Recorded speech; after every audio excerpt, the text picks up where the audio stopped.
Okay. All right, so it's another Sunday night, and it's time for Mythic Odysseys. Whew. All right. Mechanical thing before we begin, I was discussing this with Dom. You guys have kind of maxed out for the most part. Your piety, you've been doing this a while. Everybody's kind of the champion of their respective deity at this time, or deity in absenteeism, or whatever the situation happens to be for some of you.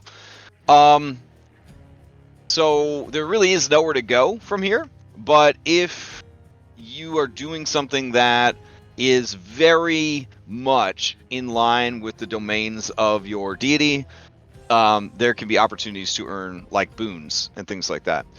So whoever your deity happens to be, if you're kind of doing things that would benefit or empower their domains, their beliefs, the same things that were helping you get piety, that could unlock temporary boons and whatnot. So we're gonna try to work that in a little bit, see how that goes.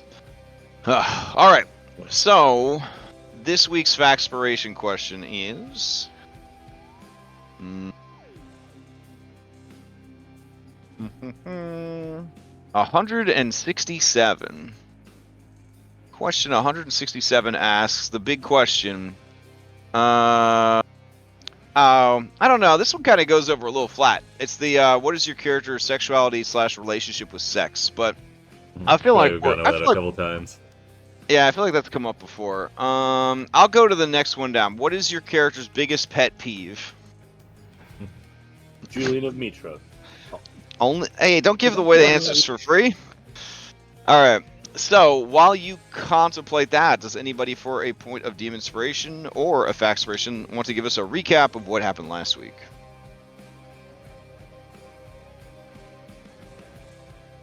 If you're interested, please throw a d20 into chat. If not, I will do my best to try to recall what happened. Oh, nice. Coming in Those strong. ones out of the way. Yeah, clean the chamber. Clean the chamber. All right. No one could defeat this natural one. Going once, going twice. Sold to Julian Demetros. Oh, it's a pity. It's a pity fuck. Okay, fine.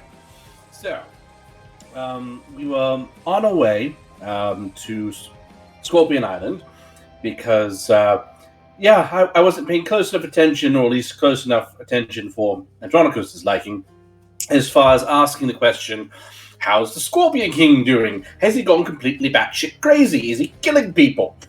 So yes, we were on our way to Scorpion Island to address that issue, when, lo and behold, on the horizon, there is a pitched sea battle, and we decide, we'll get a little closer, see who's going against whom, and it turns out it's some dirty cider knights against some pirates. Well, we just couldn't let that stand, and so we inserted ourselves into the situation. We gathered up our B team, got into the jolly boat, and we sailed over to the closest cider knight ship. We bashed our way through the hull at the water level, created discord and mayhem down below decks, and we managed to come up in just the right place thanks to Sibo's excellent investigative skills, right in the thick of things against the captain and then his retinue. Through efficacious use of counterspell, we were able to prevent the captain, who was a Nyx Minotaur, from jumping around and causing problems, and this allowed Andronicus and Oren to bear down upon him and finish him off, while the rest of us were able to hold our own and make the best of the situation, either using area of control spells or just generally pummeling the opposition. It really turned the tide, and we came out on top. This gave us an in with the Spring Wind and her mistress Hexia. We are going to see if we can't parlay this into a meeting with Hexia to try and resolve Pythor's long-standing issues with his former lover killing any other children or wives, generally making things, pretty awkward.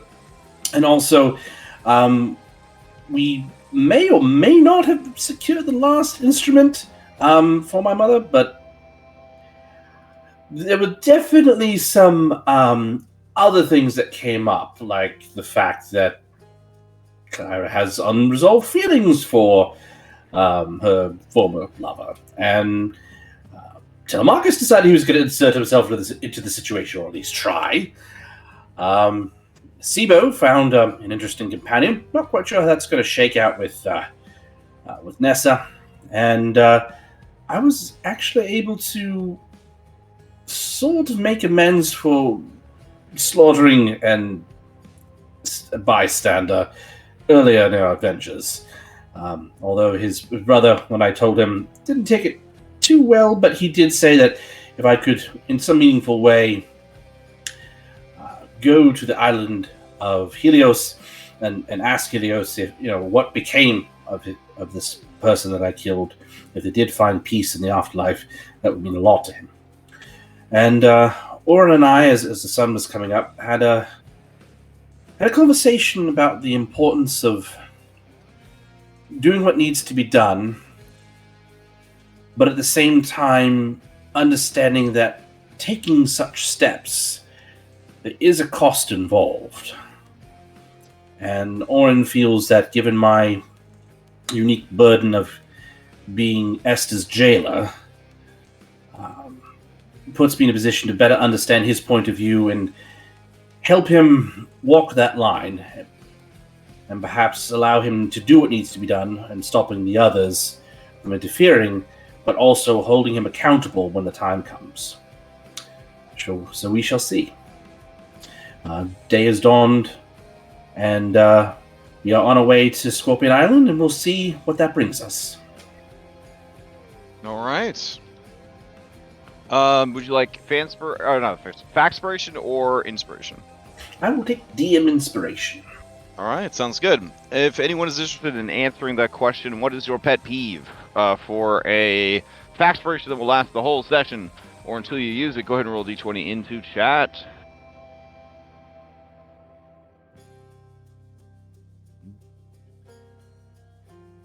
Oh, man. I have improved my rolls by 100%!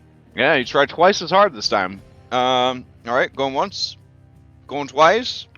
Really? No one wants to beat that? Damn. There we go! Wow. Is this prophecy? I wouldn't get in any fights tonight. All right, let's see what's going on. Going once. Going twice. Maya for 3. Oh, wait!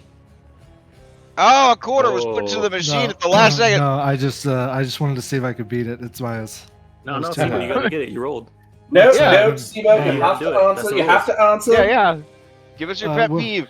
Yeah, All right, I guess my pet peeve is when people are rolling dice, they constantly roll really low numbers. But what's Sibo's? What's Sibo's pet peeve? Oh, it's about Sibo. When people smack their mouths when they're eating. Like I'm doing right now? It's fucking disgusting. Oh my god. No, but what's Sibo's pet peeve? No, that's Sibo's. Oh, okay. Alright, fair enough. But you're dating a centaur? Alright, anyways. Mm-hmm. I'm sure they don't. Yeah, okay. Well, Yeah. you asked the same question of anyone else that you've met Nessa. in the... Okay. Man. Alright. She really ate short, guys. I don't know. This is meta knowledge though, so I don't know if Sibo would have this knowledge. Her pet peeve. She's a pretty understanding lady, but yeah, there's got to be stuff that bothers her. All right. I got it. Her pet peeve is intolerance. Yeah, she doesn't like people that can't use the most basic level of empathy and sympathy to try and understand where other people are coming from, and try to find patience in those feelings and facts to help them kind of, deal with those people and also help those people. So that's why we get along so well, because I be tolerate her chewing. all right, fair enough. All right, I'll add your Factspiration and we'll go ahead and get started. Let's see. All right, last time we left off, you guys were, I believe, continuing your journey to Scorpion Island, saying goodbye to the pirates. Is that correct? Letting them go off on their own, or did you have some last bits of We were information trying you to wanted to make a deal. okay. I think it was Great they can deal. take the ship, Okay. and we get The loot. the loot and an audience with Hexia. I think that's what we were planning to do, right? Okay. You're gonna trade Oh, You're gonna trade the warship for the warship and all of its cargo for the loot and a guaranteed peaceful audience with Hexia. I think that's what we had said, right? And so we're Hexia. not trying to get the animals? Not trying to get the sacrificial animals at all? Oh yeah, you wanted to get the animals. Well, when you push for the animals, the Northwind asked, "So, do you want Hexia to forgive Sibo and Julian for their past indiscretions that have wronged my mistress and cost her thousands upon thousands of lefta?" Take the animals. I'll put in a good word for you. Horn raises all an right. eyebrow at that, but doesn't question it. All right, she spits a thick wad in her hand and goes to shake your hand, Julian. I do the same. Okay. With It is your the custom. Yeah, with your thick wads mashed together in your palms, you feel a minor tremble of, the baby oath, nothing major, as the agreement is sealed. They go ahead and hop into, this is good because, one of their ships got sunk. So they move those people over to the warship, and they say that Hexia will be expecting you when you are ready to see her. Just come by the Isle of the Dragon, and you will be welcomed as honored guests. Wow, perfect. Why did she laugh so nervously when I said that? All right, and so I guess with that, they will sail, prepare to sail away. The north wind will approach Kyra, and Telemax is there also, and then standing awkward in the background. The two women will exchange deep gaze into each other's eyes, and then she will hand the instrument over to her. Kyra nods as if this is just a business transaction. And then they continue to stare at each other for a while. And then finally, Kyra drops the instruments. They embrace. There's some smooching, some heavy petting. It gets awkward. Telemachus is just kind of staring off at a bird flying by. And then they compose themselves, and then they give each other firm handshakes. And then the Northwind returns to her ship, and Kyra picks up her instrument and returns to your ship. So what did Maya's going to turn to Julian and say, what did Smasher decide? Good point. Do you guys do anything to sort of convince Crusher to stay? Was any action made to see if he would see it through to the end?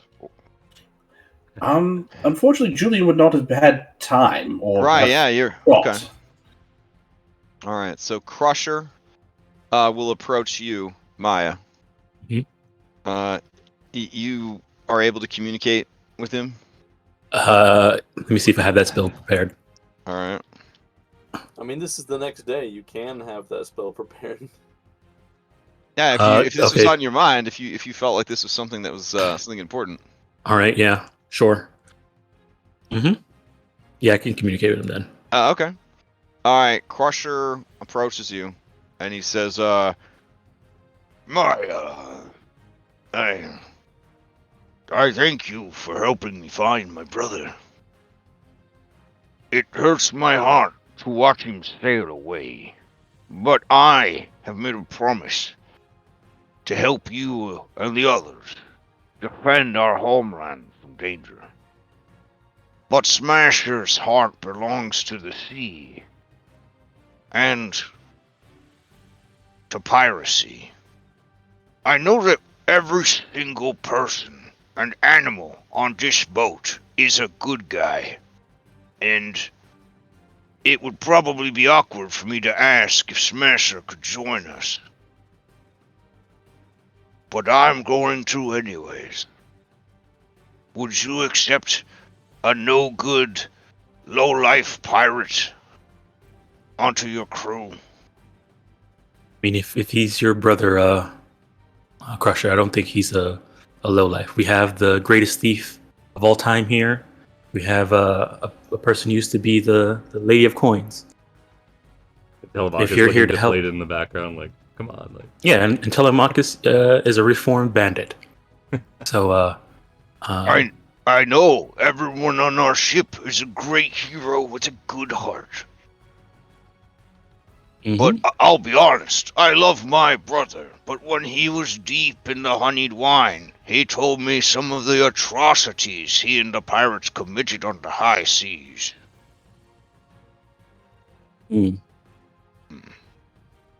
One time, he was getting tremendously overweight, and his captain put him on a diet. But he ate 3 honeycombs in bed before bedtime. I can see what you mean. That's how you get ants, which are delicious, but they can get into supplies. Well, luckily our ship is on water, so I don't think we would get many Another ants. time, he had an opportunity to poop in the woods, but instead he pooped in a rival pirate's hammock. I do know a few crew members who probably find that.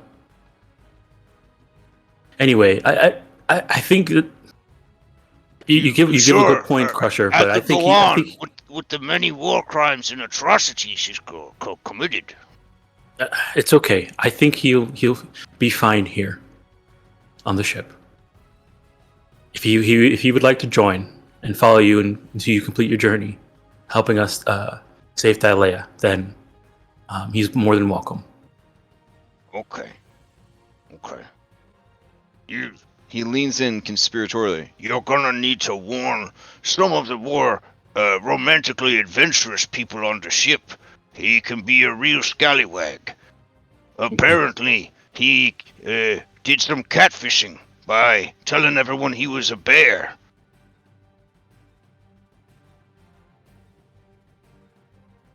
But what? He's not a bear? Crusher just looks at you. I see. Even the wisest among us can be bamboozled. I'm gonna insight. Okay. Where's my insight button? with your passive insight? Okay, go ahead and roll it. You get the sense that Smasher presented himself as a bear, but with a different pretense of what a bear is, in order to lure in unsuspecting paramours, who he then fleeced. Oh, I see. Yeah. I see. Mm-hmm. Okay. I understand. I will. Yeah, that is something we definitely have to watch out for. But I think it's something. It's nothing we can't handle, and maybe some people will be okay with that. As you say that, you see Smasher leaning on the railing, looking out at the sea, and then Pythor, further down the ship, kind of waves at him, and Smasher gives him a wink with his one remaining eye. Oh, You see? blink. What Crusher's saying is that we need to keep Smasher off of Grinder. It's just that He's a Crusher bear. is a good and kind person that believes in the 9 alignments and is lawful good. His brother, a life of piracy, has changed him. Mm-hmm. Probably chaotic neutral at best. It's gotten hard and Understood. grizzled. Yeah. He doesn't, you know, this is his family. He's vouching for him. He just doesn't want his own reputation to be tarnished by his brothers. He loves his brother, but he wants to make sure you know what you're getting into. The guy did eat 3 honeycombs in bed. No. Even though his captain put him on a diet. So this is the kind of fucking criminal you're dealing with if you let this guy on the boat. He's not going to listen. He's going to get along well with that one guy who left the ship during the Island of Time adventure. Mm. Yeah, I thought I was still around. All right, I'm just saying you haven't had a mutiny yet, but.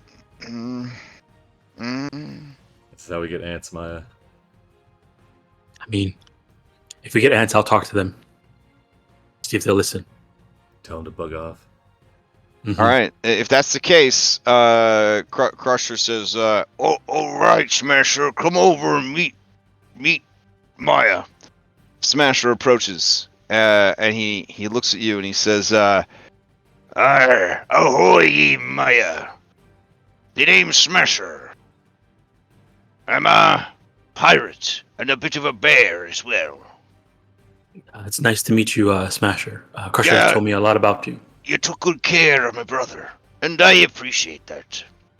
My former captain of North Wind, she told me to give you this envelope. I didn't open it. Okay. And he hands you a crisp, clean parchment, neatly folded into an envelope shape. There's a wax seal on it. Did she say anything about opening it or anything like that? It's for you. No Okay. doubt it contains some great wisdom of the sea. Oh, okay. She'll open it. Okay, it says, he's your problem now. Okay. He looks at you. Did it say something? Something profound? Just a warning. Oh, that shall be coming for you, if anything were to happen to me, no doubt. Something like that. All right, who's the captain of this here vessel? That would be Andronikos and Moxena.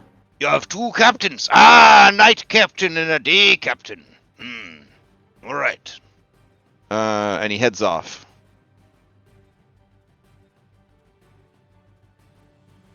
All right, Andronikos, you feel a firm, bare paw on your back, and it says, "Evening, night captain.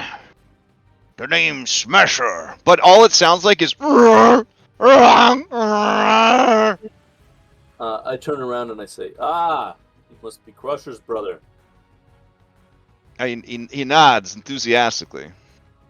It's a pleasure to meet you. Mm. And I shake his paw. Okay. All right. He points at his stomach, and then he points at his mouth with the sign language for food. And then he makes a real sad face, like he never gets any food ever. When do we feed people? How does that work on the ship? I don't know. I mean, I'm just establishing that, you know, he's a bit of a mooch. He's a bit of a mooch. All right, fair enough. Were there any other things that? By the way, by acquiring Smasher and Crusher, when you summon Crusher into battle, you actually summon Smasher and Crusher into battle. Nice. Double. You've heard of Double Dragon? This is not as good. It's called Double Bears. That was good. What are you talking about? Because we can give the enemy both barrels. That's pretty good. Yeah, okay. Is there any Yeah, all right. situation that's ever made worse by introducing 2 grizzly bears? Like, I don't think so. Yeah. If you can acquire some cocaine from the Lotus Witch, well, you're off to the We're races. set. Though with we Crusher are going being back to Scorpion Island. with Crusher being a recovering addict, it would be probably not a good guy thing to do. So, but you know, Just in one war, last- Crusher, just That's one okay. last Julian bump. at Ordov's got this. Just All one right, fair last enough. bump. okay. So, any other things that you need to settle with the? Okay, so Sibo, there is something we need to settle. Sibo, you watch as the other ship is preparing to sail away. You remember the wonderful night you shared with Jade. The talk you had about starting a family together, about your father, about living up to his standards. You never in your life had ever felt so free, so unburdened by the truth of your past. Even around Nessa, there's just that never before had you felt like you could just completely let go of all self-control and just let out all the feelings and the fears that you carried with you. To someone that isn't trained with a plus 30 in insight and knows all that stuff instinctively, someone that you had to volunteer the information to. And you swear that amongst all the fabulously dressed fuchsia and teal pirates that are sailing away, you could swear that you see Jade dancing erotically against the mast, raising the spirits of the rowers as they sail off into the horizon. Behind you, you hear and you know for sure it's Nessa. Looking back, she is chowing down on a piece of salted fruit, kind of dried, like sour sweet kind of thing. And she says, "Wow, man, did you have that was pretty wild, huh? Pirate adventure." Yep. Yeah, it was. It's pretty up there. I sort of lost track of you when everybody was carousing. You okay? I heard sometimes people die from that. It's almost like random when it happens. Mm-hmm. So you would be in agreement that, like, if two people really cared about each other, but they sort of went carousing but got separated, that whatever happened was just, it's just whatever, right? It's just a roll of the dice. I mean, sure. Oh, okay, that's good. Oh, here, do you want some? I softened it up by really chewing on it for a long time. Yeah.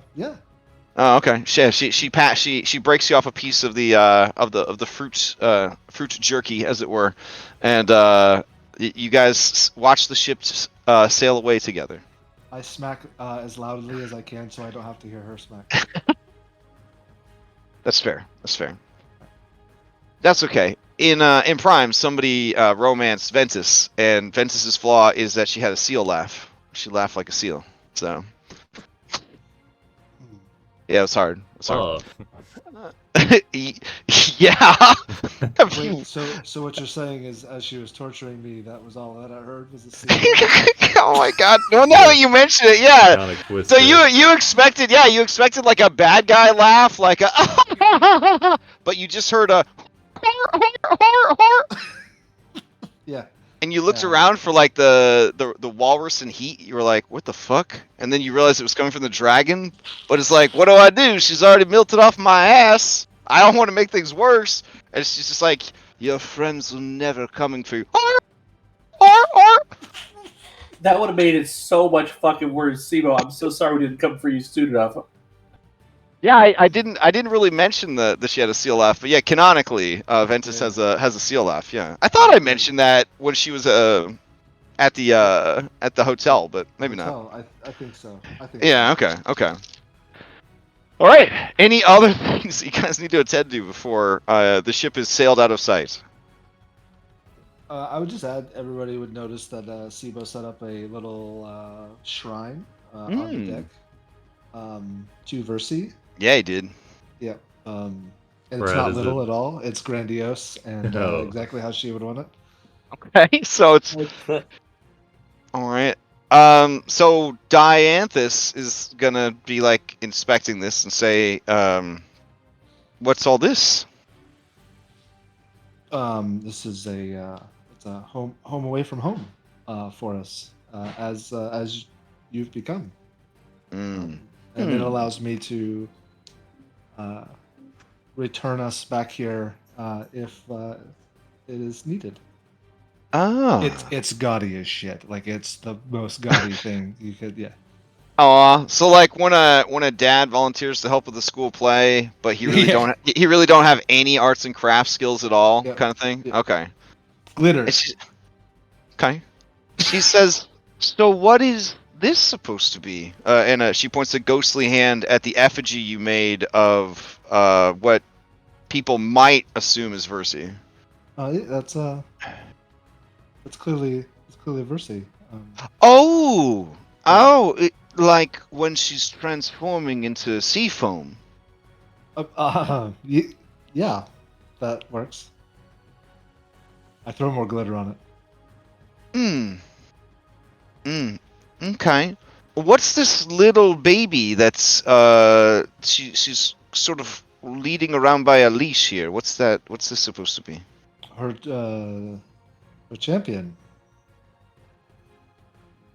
She kind of squints at it.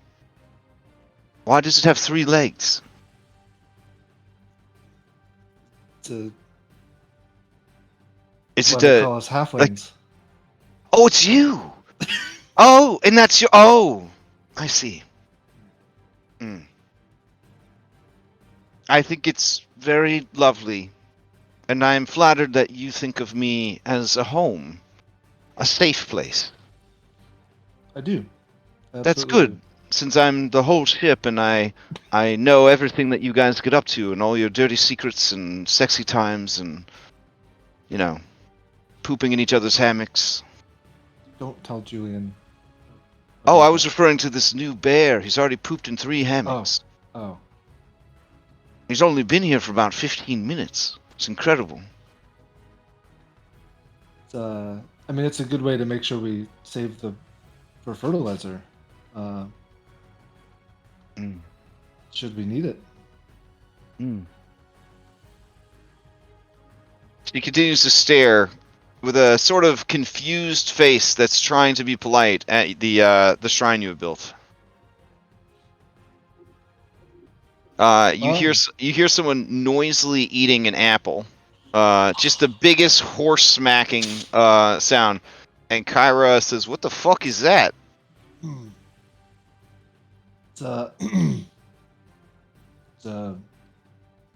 Is that? To, Oh no, yes. you go. I don't want to embarrass myself by guessing. What is it? exactly what you think it is. Oh, okay. Yeah, I assume that since no one's ever seen Thylea, that this was a shrine to Thylea, because you see you got this lumpy sort of blob with what looks like are those seashell titties, and then there's just got like a little chain, and then it's got a little kentamane hand, right? Okay. Kentamane hand, yeah.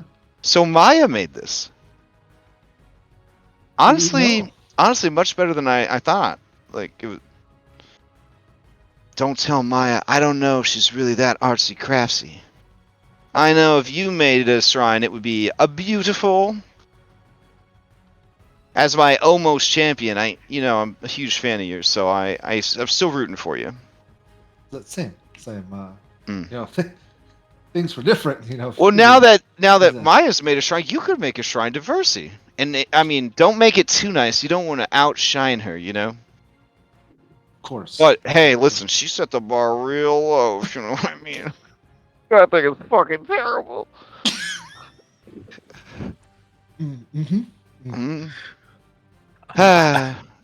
Maya's gonna come around the corner and Okay. say, "Hey, Sibo, I know we talked about the whole shrine thing. I got the cutting that I It's planned to plant." beautiful. Oh, I love it. Look at that. She's so full, and there's mass. I like it. And the hand, very good.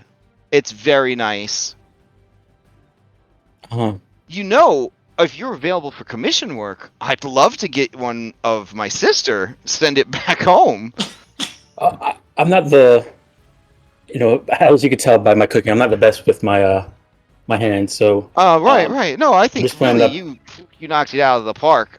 Do you need her to start rolling deception checks or?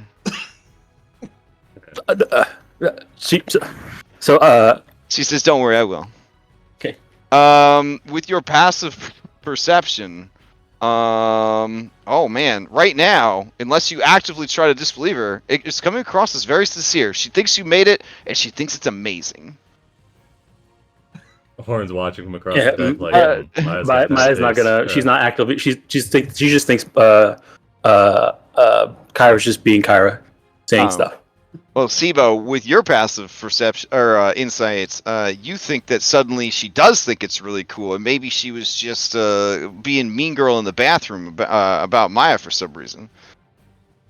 Yeah, but now I've got myself too deep into it to say anything, so I'll Okay. just remain silent. All right, she says, "All right, well, listen, Maya, if you need any help, don't be afraid to ask Sibo. Guy's got a lot of skills. Okay. But if you find yourself with some idle time and you want to get artsy again, think about Valis. We can get this in the center of the city. Everyone could see it. She deserves it. You know what I'm saying? She deserves something. She deserves something nice, like that. Sure. All right. Good talk. Good talk. I'm gonna go build a +5 bow. See you later. Awesome. What does +5 mean? Pythor says, "Hey, I got the glue. You ready?" She says, "Oh, I'm ready. Too bad none of them use a bow. Who am I gonna give this +5 bow to?" He says, I use a bow." She says, "Oh, all right." Who already uses a bow? They start heading downstairs. All right. So here's Sibo. I have the cutting ready for to start plant growthing. See if we can get a tree somewhere on the ship, but I need to figure out a way to hold it. You can put it right between the second leg and the third leg. Wait, what? But right, I feel like that would be too small for a tree that can fit all of us to walk through. Oh, it'll get big enough. Wait, did you set this up with like some? No, okay, I see what you're saying. No, yeah. I would have set it up in an area that the tree could grow, so it wouldn't have been like in a corner or whatever. Oh, okay. Yeah. But my understanding is that this is near the mast, right? I had not thought of that. I was actually thinking more like, Is it below decks or above decks? it's definitely above decks. Okay. But Looking at the ship plan. Oh, ship, here we can go. We can go over the ship. All right. I think is it this one? Yeah. It's been a hot minute. Okay. Oh man, there's a I was comment actually on this thinking, one. like frontish, like up in the middle here somewhere, like gonna just Oh, okay. because we had talked about building it so that we could plant growth a tree to it that we All right, could well, I mean- also use with it. I mean, nobody ever uses the anchor, but you don't want it to get fucked by the anchor. You know, when anchors Right, yeah. are being dropped, that whipping, the chains whipping everywhere. Yeah, Also, it if the ain't. tree gets too big, it basically destroys the. Yeah. Yeah. Okay. So you're not sure where you guys want it yet? Well, maybe in front of the mast, since the wind is always blowing. You always try and turn it so that I don't know anything about sailing. So I was thinking about where Dianthus is right now. Oh, okay. Okay. So like right around here. Yeah. Yeah. Okay. Okay. All right. Sounds good. And the walkway, though, It is. I know. It's definitely in the walkway for sure. Yeah. Maybe if you could Yeah. mold the tree so that it has like an archway, like artisanal. Ooh, You can yeah, walk that'd be through it. kind of cool. Yeah, like the root structure kind of forms like a bridge or some Yeah, shit. exactly. And then Oh, the- shit. Guess the question is, can the for this tree to grow? And then Sibo's shrine is like inside the tunnel. Yeah, there you yeah. go. So Yeah. Okay. Yeah, so then I guess the walkway, question is, can this tree use the ship as like the ground for it to grow in, or do I need to get like a giant pot? I mean, Dianthus was a dryad, right, or a nymph? Well, I know, but I know her ship is not like Earth anymore. It's been molded into Yeah, It's a it'd be. tree. I mean, it'd be a little painful to have a tree growing into you, but you could maybe with magic sort of try to do like a fusion kind of thing of like the ship and the tree sort of thing. I mean, it is a cutting of Thylea, so I don't know how she would feel Yeah. about that. I guess I'll ask her. Okay. So, hey, Diophis, I know Sibo is making the shrine here so that we have another way of coming back home to the ship. I was also planning to see if I can find a way to plant the cutting of Thylea, have it possibly kind of fuse with the ship so that we have another way. And it's also our, just in case we ever fall into the nether seas, it's the cutting is our way of getting out. Okay. She seems like this music's a bit too peppy for this very sad scene. She looks at you and she says, you want to grow a cutting from my grandmother on my mutilated corpse?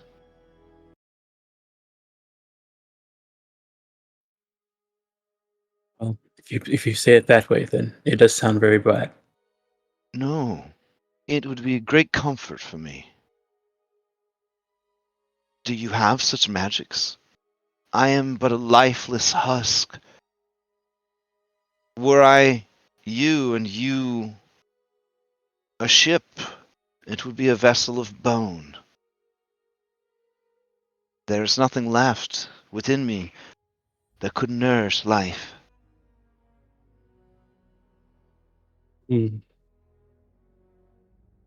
That is true. I had to figure out a way of maintaining the tree as well.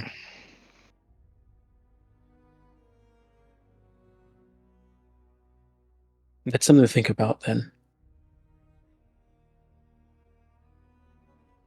See if I can find something that can provide the energy for the tree to maintain itself on the ship. When I'm not here. She says, during the revelries, I heard talk of the dragon Hexia. It is said that she controls all of the plants and animals on her island. Such powers bespoke of druidic magic, perhaps? Maybe she would know some secrets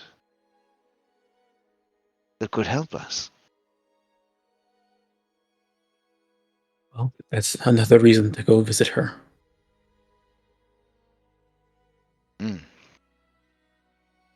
I guess In the- for now, we can depend on Sibo's shrine as a way of coming back home in emergencies. Mm. He tried very hard, didn't he? Oh, I don't. Yes. I sort of like it because it's not so boring as to be understandable when you first look at it.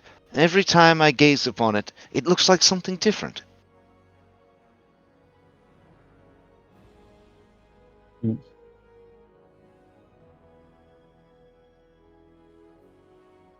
Okay.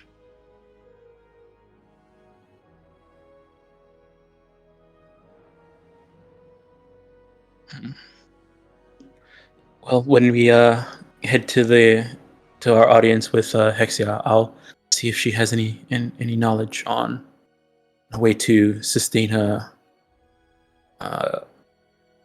tree this size when it's not in a lifeless ship.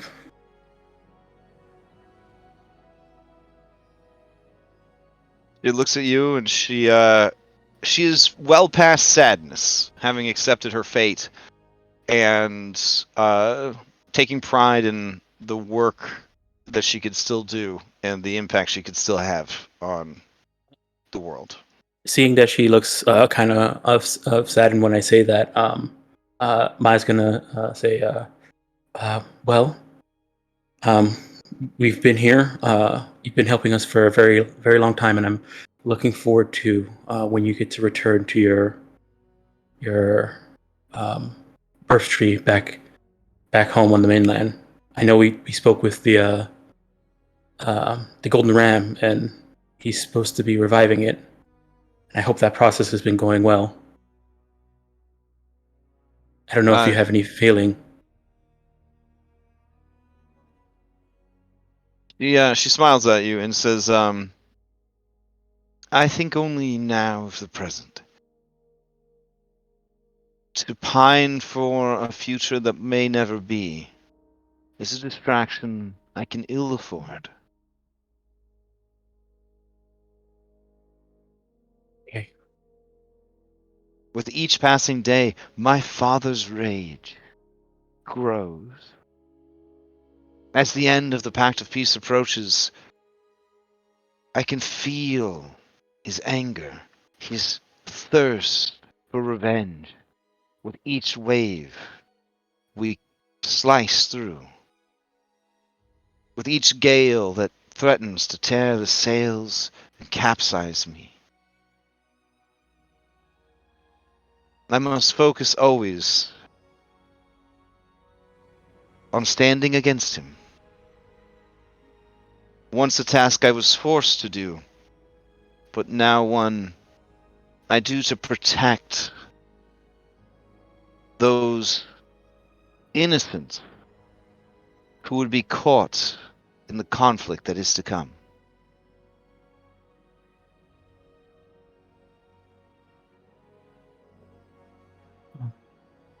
I'm glad you're helping us. I'm glad we're doing this together.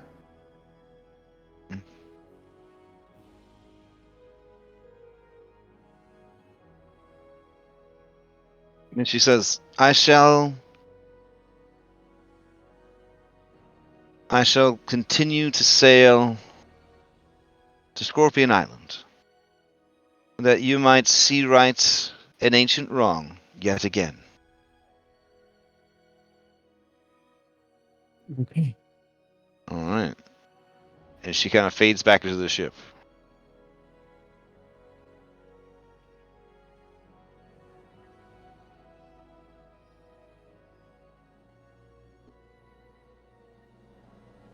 All right. Any other business before reaching Scorpion Island?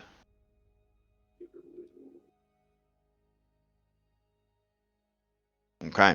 Yeah, everybody should reset. You get well rested, benefits of a long rest, all that good stuff. Julian would try to see if he could check in with Kyra, see how she's doing. Yeah, sure. So you can find her easily. She is tinkering with the recovered instruments, and it sort of looks like a disaster right now. As almost all of the pieces have been disassembled and kind of laying out on a work table. Pythor has his readers on, and he seems to be trying to read an instruction manual that is on a stack of scrolls. Then you take the twisty knob K29, and nephew. Hello, Uncle. Looks like you've got quite a project on your hands. What is all this? Oh yeah, so these four instruments, in the time of peace, they were meant for music, but my father never just makes something that does only one thing. In the time of war, they become a powerful instrument. Wait, sorry, instrument of destruction. The songbow. Interesting. Mm. Well, if you need a hand, let me know. I'd love to see how that all works. Yeah, it's pretty complicated, but the old man, he sent me the instructions a couple weeks ago, just in case we found him, so been kind of holding on to him. Shouldn't be too hard. He says, staring with a haunted look at the over 400 parts that are laid out on the table. I mean, it wouldn't be a bother. I mean, this seems like quite an interesting challenge. I'd relish it. I mean, I wouldn't want to intrude, obviously. Something that you feel very strongly about, but I'd love to take a crack at it. Whoops, wrong, Kyra. Oh, hold on. Yeah, so Kyra looks over at you and says, well, I mean, if you don't have anything else to do, I mean, we've pretty much almost got it, but I mean, if you might learn something. I don't know. It could be a fun family project, you know. I mean, again, I wouldn't want to oppose, but I mean, if you're inviting me. I mean, it's a long trip. I mean, who knows how many more fleet battles that we might run into on the way to Scorpion Island. And then, of course, after Scorpion Island, we'll have to go back to the Island of the Golden Ram. Somebody probably forgot something at Mitros. We got plenty of time. So, yeah, it's fine. Why don't you just, I mean, I don't mind if you help. Well, in that case, Julian will kind of proverbially roll up his sleeves. And she says, Pi, hand him this. All right, so Pi, like, kind of hands you the instructions.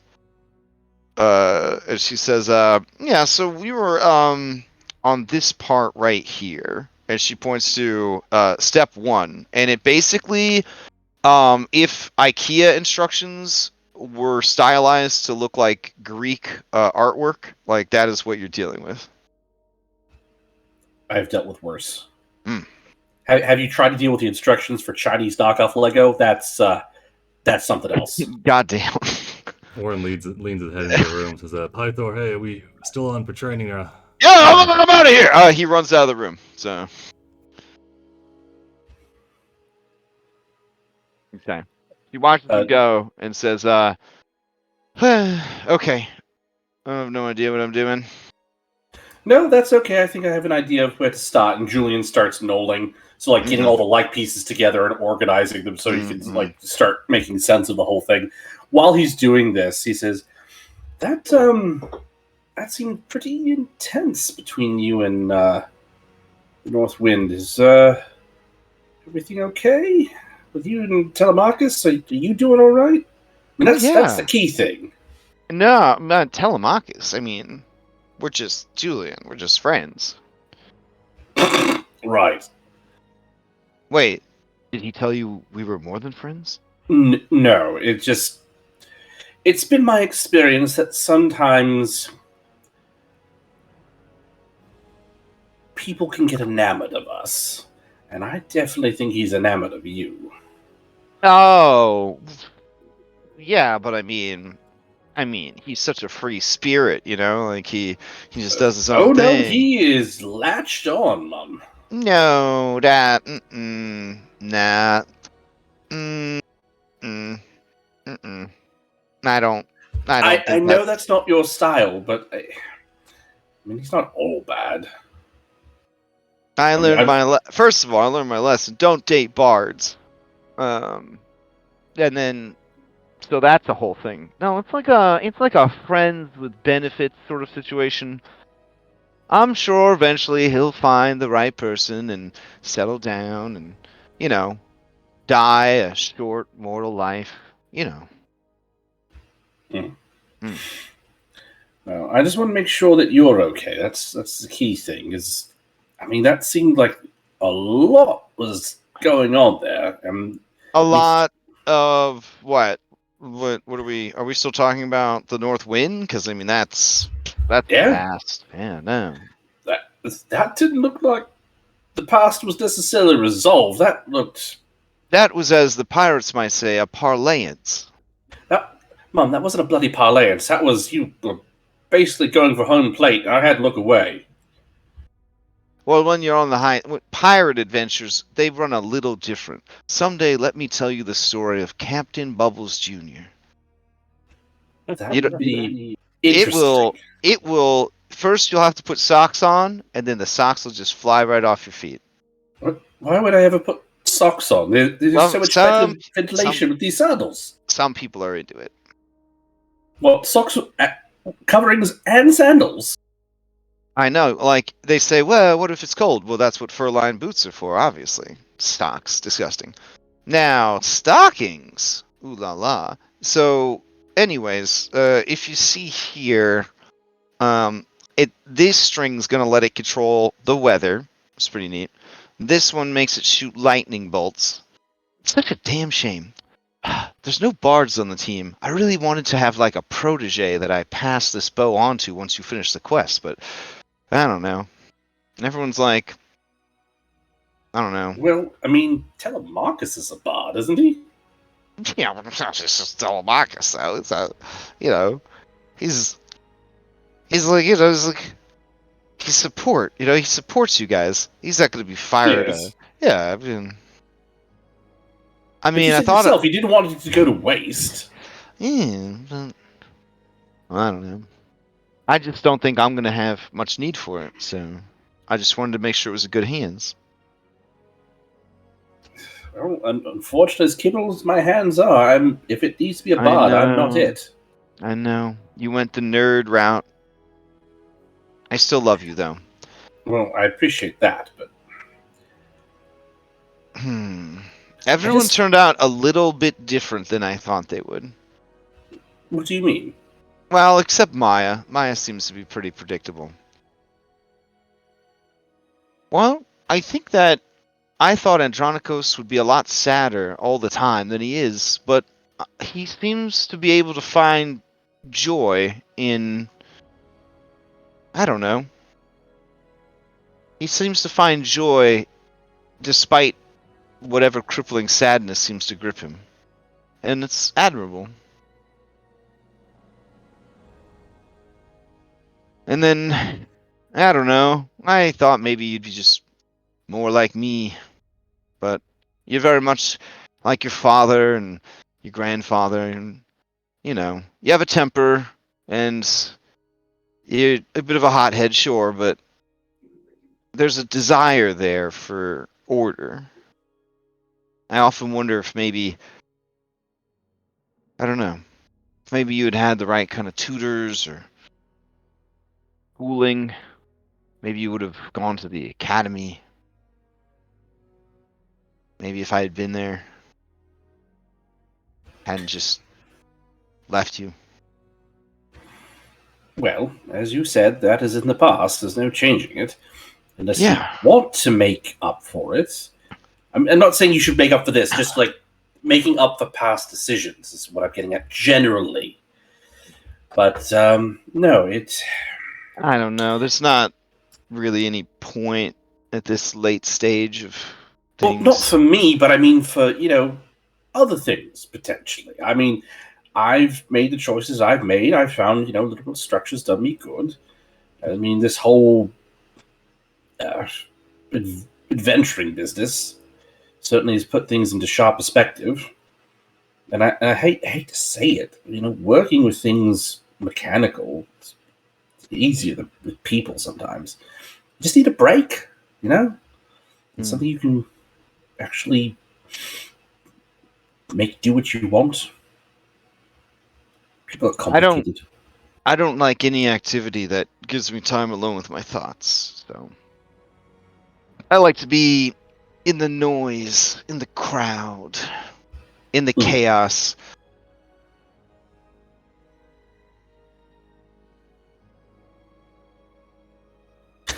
Well, if you ever want to not deal with your thoughts with someone, always happy to lend an ear, Mum. This is going to take a while. Even with everything laid out. I'm not quite sure if this is meant for someone who's not a deity. I'll try and make it work. Okay.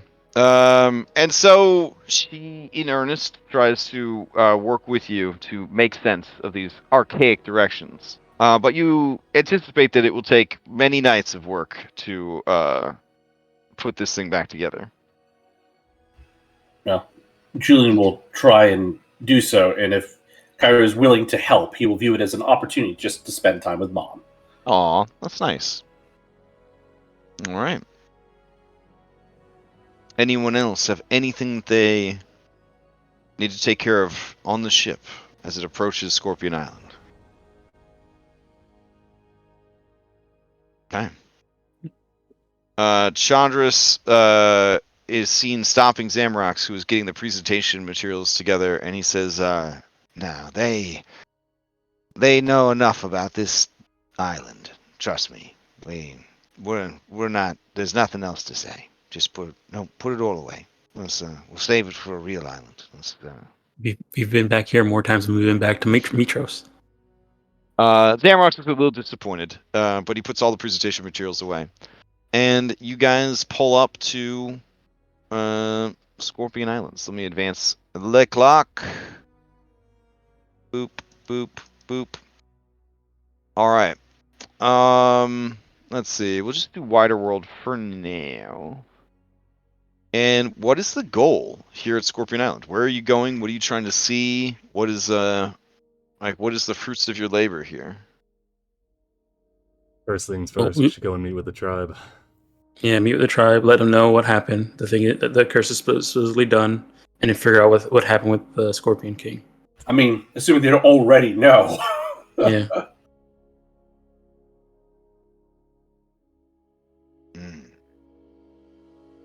Bring Nessa. All right, so Ohlen. yeah, Yeah, get your B team together for sure. All right, Nessa full on.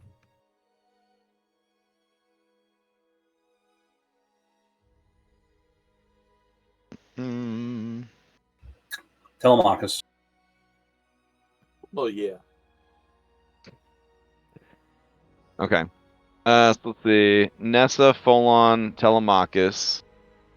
All right.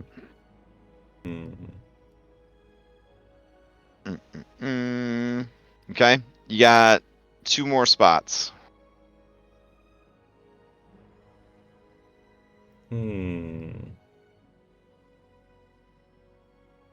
Since we're anticipating potentially some combat, do we want to bring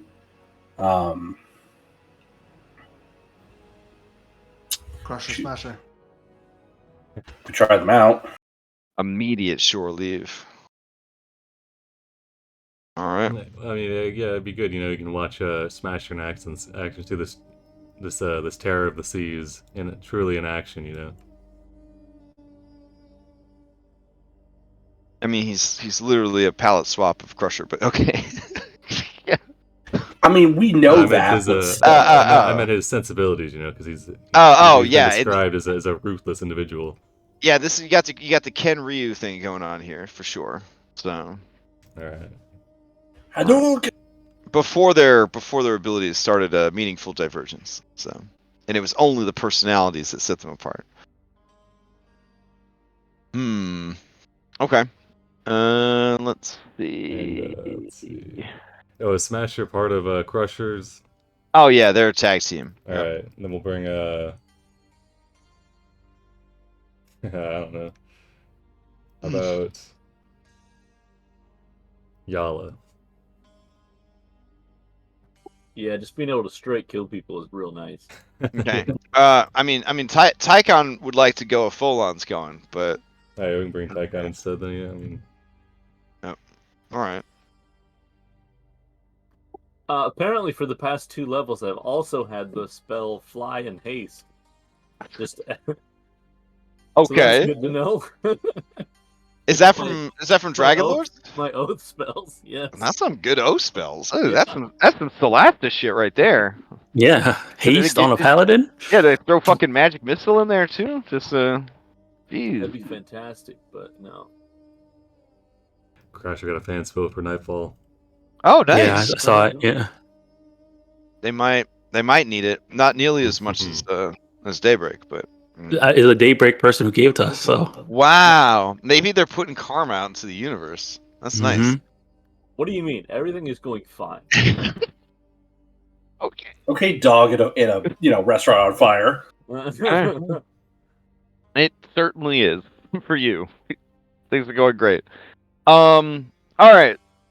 The team is assembled. You are going to dispatch. Where? Where on the island? I guess as close as we can to the tribe. Yeah. I mean, that's clear on the other side from where we normally have landed, right? If we're trying to go see the Lotus Witch. We're not trying to go see the Lotus Witch. We're trying to go see the Right, tribe. No. I thought that where we typically land, like the beach we landed on last time, that was like the best entry point to go see the Lotus Witch, but then Sibo and Nessa had to go clear across to the other side of the island to go see her family. Correct. Yeah, they live on the western side of the island. Lotus Witch lives in the center of the island. You guys docked on the southern beach as close to the desert leading to her tower as possible, which basically skipped over the Arisian training grounds and the western tribes. Sorry, I'm trying to find the Scorpion island map. Here we go. It's been a hot minute. All right. Boop. Boop. A lot of people standing on your map table. And then there's like a bird flying over. There we go. Okay. Come on, guys. Gotta scooch out of the way. There's a picture of Nessa's dad. Somebody censored his penis. Let's see. All right. Andronicos. I mean, we don't want any strikes from Twitch. As long as it's artful and it doesn't, it's not the main focus of the game. You are allowed to have nudity if you are marked as a mature stream. I had to look that up for Dragon's Dogma, because them harpies, man, they just flopping them titties everywhere. It's so offensive. All right. I don't know. I feel like that was the main focus of the stream for a solid 10 or 12 minutes. Yeah. It feels like I do fight a lot of harpies. Oh, you mean our stream with the oh yeah. Fine, we'll just give her the picture. Jeez. No. He's made PG now. Look at him. All right. He can stay. Okay. I mean, it doesn't compare to the portrait that was drawn for here. He can be on. He could be on the.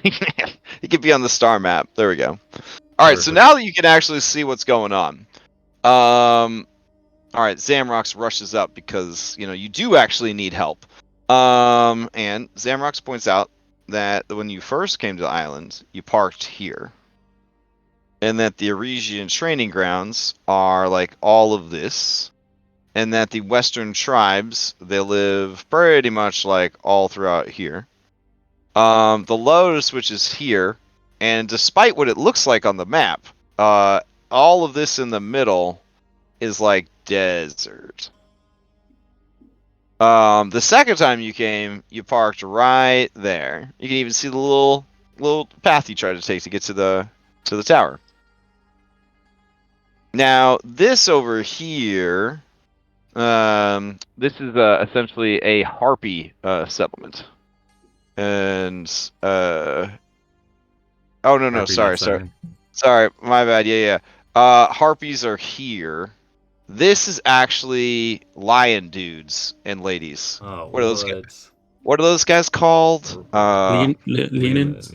Yeah, Leonins. Leonins are they despise the gods, and so they live here on this island because this island is protected by the Lotus Witch from the intrusions of the other gods. This is a god-free zone. They're just out here living their best lives.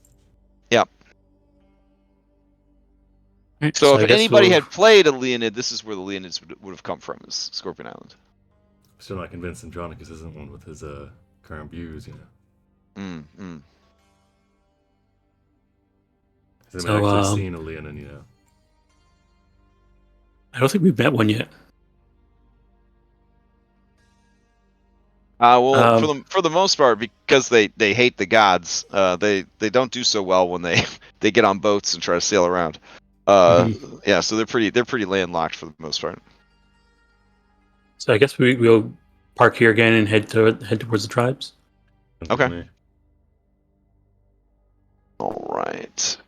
Do I still have the Centaur settlement? I do. Okay. Wow. It's nice when my maps aren't so big that they have to constantly be archived every time I have the audacity to look at them. But I still love those Benios maps. But man, They big. They big. Sometimes something could be too big, you know what I'm saying? Alright. So let's see. Grab all these people. Take you over here. Alright. And let me make sure that the people here are still alive. Since the last time you came here. Yeah, I think this should be okay. The uncle's probably still had that heart attack. So. Oh yeah, let me delete the uncle. Hold on. Okay. Damn outsiders coming onto our island, taking our jobs.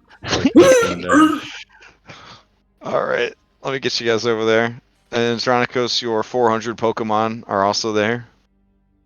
I think I'm going to restrict you to 6, like the rules of the game. You can only have 6 at a time. The rest go to Bill's. Yeah, the rest go to Bill's computer. So, all right.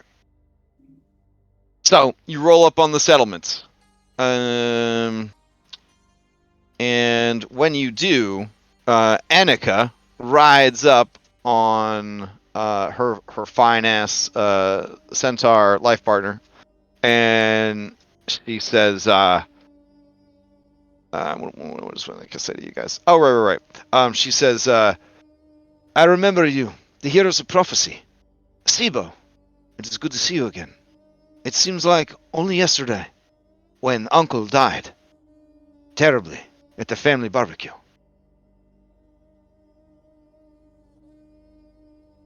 Yes, it felt like it was yesterday also. Our condolences. You don't understand that things have changed greatly since you have left the island. Something has happened. And Milto, I don't know why she's ceremonial, Milto. Come on now. Milto says, yes, it is true. It turns out that, well, the curse has been lifted. We can feel it no longer afflicting us. But what's more is all those who have been cursed before, the scorpions that have been driven to the deserts and the more inhospitable places of the island, they have come back to themselves in their beautiful centaur forms.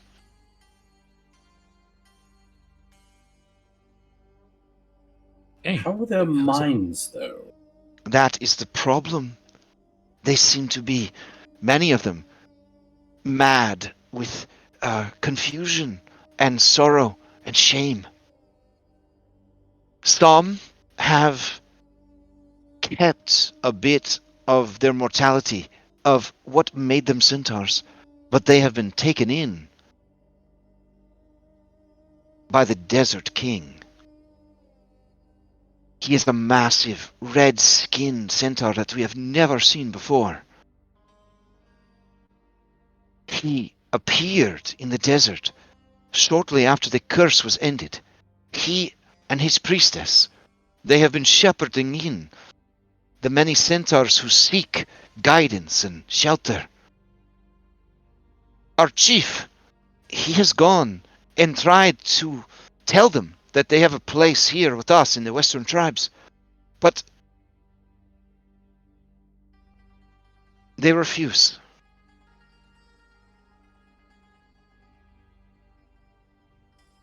Have they stated on what grounds they refuse? You can speak with our chieftain yourself if you'd like.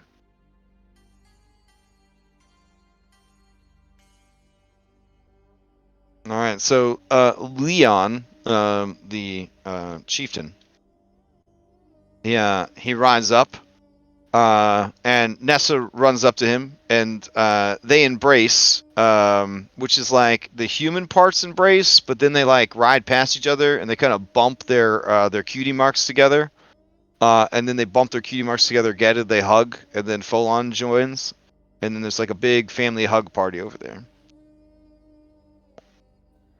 Yeah, I've tried that before. I just get knocked over. So, and then Leon says, "You have kept my children safe. Thank you. And I have no doubt that you are the ones who broke the curse. And for that, You have my thanks. But who could have ever foreseen the chaos and the turmoil that it has wrought to our island and our way of life? If there's anything we can do to help, that's what we're here for. Hermina looks around like, I didn't volunteer for this. Bicycles, Thorak. I don't know how these guys got here. Okay. Leon looks to you and says, I'm sorry, what? We're something of problem solvers ourselves. Then perhaps you can make sense of all of this. I don't know what Milto has told you, but I have taken some of our most diplomatic and I don't know, charismatic. I took people who were good at the fancy talk. I took them with me into the desert. And, well, we were ambushed. They were centaurs. Mad. There was no kindness, no compassion, no sanity left. Their eyes were wild like maenads. They hit upon us, and you see that he's kind of like rubbing his side, and you do see that he's a really nasty kind of wound there. And he says, we fought back. We tried not to kill too many, just to scare them off. But in the end, they forced our hand. Many died. The sand ran red with blood. Not as red as the skin of that monster. He is a beast. This desert king. I saw him from a distance, staring down from a desert dune. Next to him, a centaur of immeasurable beauty. Her power filled me with trepidation. He let out a great howling bellow, and even the most maddened of the uncursed galloped to him, and those that were injured crawled through the sand. A great windstorm blew through the area, obscuring them, and when the winds died, they were gone.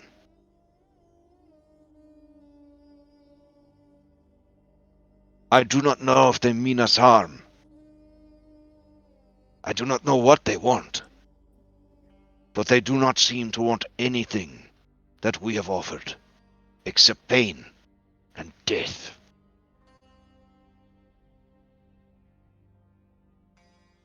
Daughter, perhaps you could go and speak with your friend, the groundskeeper. She can petition the Lotus Witch to do something about this. Surely she could not abide such chaos on her island.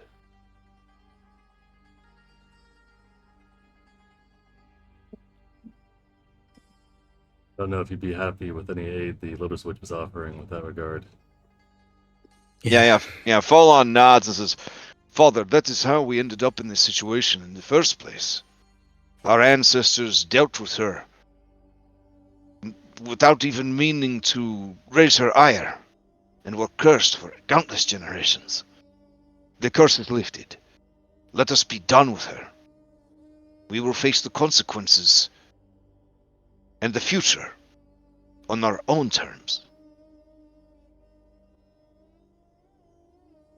Leon looks at his son with pride, and he says, Truly, you have grown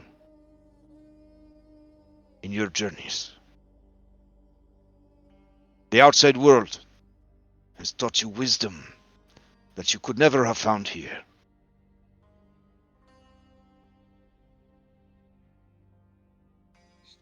Once you look around at the rest of the hop, perhaps if we sought out this king and spoke with him, seems they're exerting some measure of control over the uncursed as he's termed them.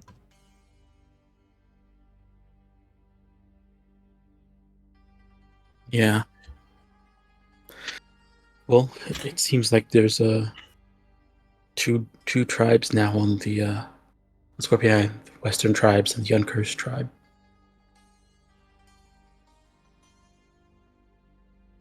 Well, perhaps Maya, you could entreat him.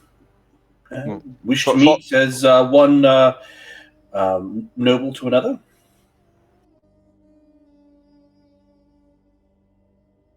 Yes, Volon? Folon says, we are called the Western tribe, but we are all the tribes of centaurs that are left. There were Eastern tribes as well, but they were wiped out by the harpies of the Eastern islets, lured into the sea for food and breeding stock.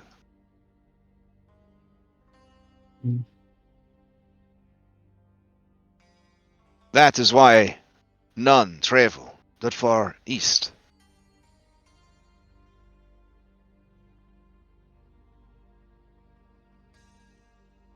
I see.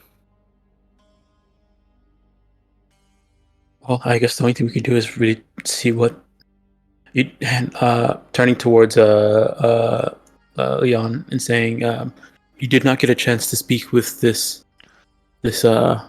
red centaur king.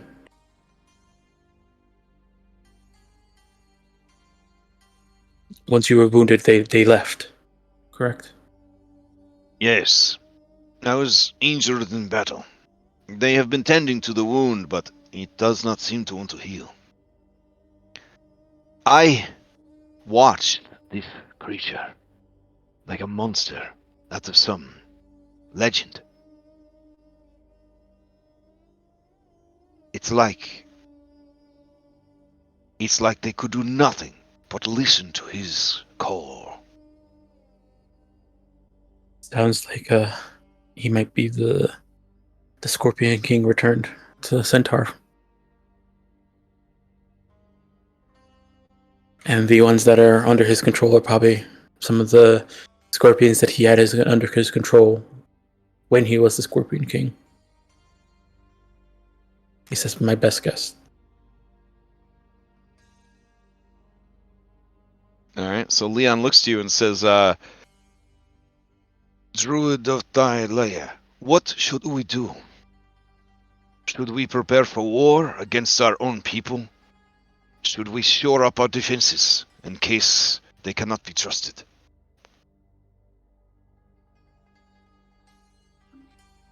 I think your best bet is to focus on your defenses.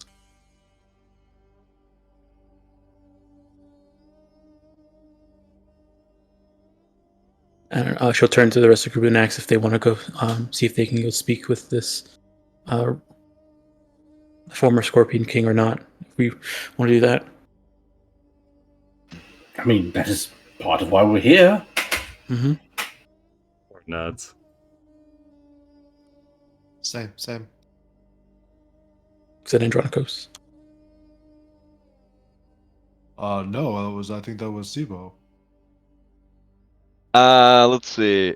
Nessa is going to turn to her father and say, But Father, I know this might not be the time, but since you're the leader of the Western tribes, I'm sure this has come up since the curse was lifted, but what will happen to our riders now that they are not needed? and he turns to her and he looks affronted and he says, they are needed. Then he reaches out and he holds the rock's hand. He gives it a squeeze. He says, they are our friends. For some, they are lovers. They make us more than who we were before. They teach us humility and teamwork. They help us to grow stronger and to never forget the mistakes of the past. Will it be a forced thing? No. But I would encourage every centaur of Scorpion Island to continue the practice of finding a rider. It sets us apart from others. But that is not bad. It is what makes us different and strong and special. But now, it is something that we can choose and take our time to choose. And she looks over at you, Sibo, and she looks relieved, and she smiles at you. I smile back.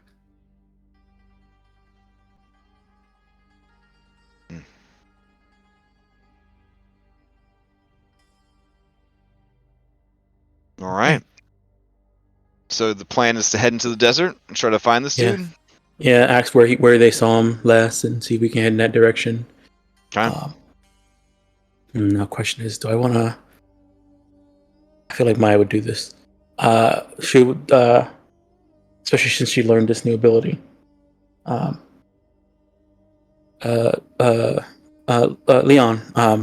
I see you have that injury there. You said it was not healing. He says, yes, it seems to be poisoned. May I take a look at it? Yeah, he agrees. So I just kind of want to see what's going on with this injury and getting Alright. info on. Go ahead and give me a medicine or a religion. I'm much better at medicine, so we'll do medicine. Oren, you just killing me, bro. You're just killing me tonight. Jeez. Alright, so yeah, this is without advantage, without any assistance. If anybody wanted to help out, I wouldn't be against it, but Or in his I didn't say anything. Okay. I look at it with you. All right. Alright. I'm an expert on wounds myself. So you realize that the wound is cursed. No. And that over time, it is going to replace his blood with poison.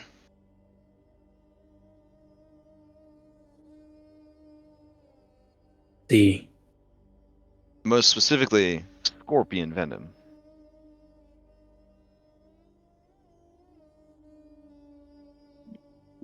I'll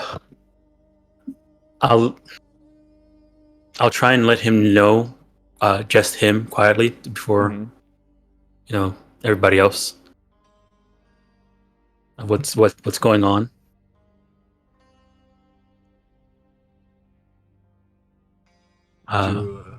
Leon, did you receive this wound from the weapons of these uncursed? He says, that is the strange thing. Their weapons were made of bones. They look like the bones of other centaurs. Hmm. It's possible not all survived the curse's end. Perhaps what was left of them could have been repurposed by these ones that have lost their minds. Either that or their trophies from the other centaurs they've killed since. Yeah, Rock looks over at you, Andronicus, and he nods, and he says, that was my thought too. And you see that this guy, you've met him before, is wearing like a lion skin hood, which, Julian, game recognizes game right there. And the rest of his clothing seems to be sort of a khaki colored, like breastplate and centurion armor situation.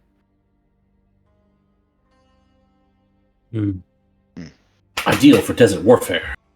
But is Or it a jungle. lion, or is it a leonid? Oh no. It does seem to be a lion. It does seem to be a lion, very similar to the lion situation that Julian has on, and actually very similar to the one that Pythor likes to wear. These poor golden lions, man, they just get fucking poached. All right. I mean, with Kinda, the gear you can make from them, it's understandable. I mean, the only three we we didn't found were start kinda none, but we dickheads, yeah. finished it. All right. Harassing As They have a each clear other. weakness too. Mm-mm. Do we Turning think to greater the- restoration will work? On Yeah, that? I could. We do have 1 diamond for it. At least I have 1 diamond we can do for it. We can use on it. Oh, see, you might need to remove curse spell. OOC. Remove curse never fucking works. Yeah, I mean, greater restoration is pretty much guaranteed. You know? I still have some. So it does resistance mention on one. It removes 1 curse, but it does specify like it says including the target's attunement to a cursed magic item. I don't know if this would work on this, but we could try that if you're willing to spend the diamond. I have 1. And crush Only it 1 up. left. Does tribe have any diamonds? Yeah, I'm here for it. Okay. Leon, is your do tribe we have want- a treasury? Any diamonds we could use as materials? We can remove the wound, the curse on this wound. Leon says, this island does not have any sort of mining.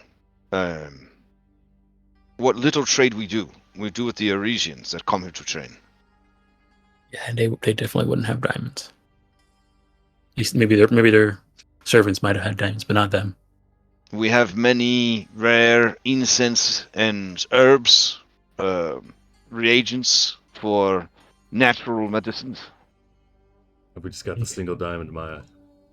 All right. No, I have 2, and I have 500 gold worth of residuum still. Okay. Also, And, should I do it because I can get it back on a short rest? If you want to.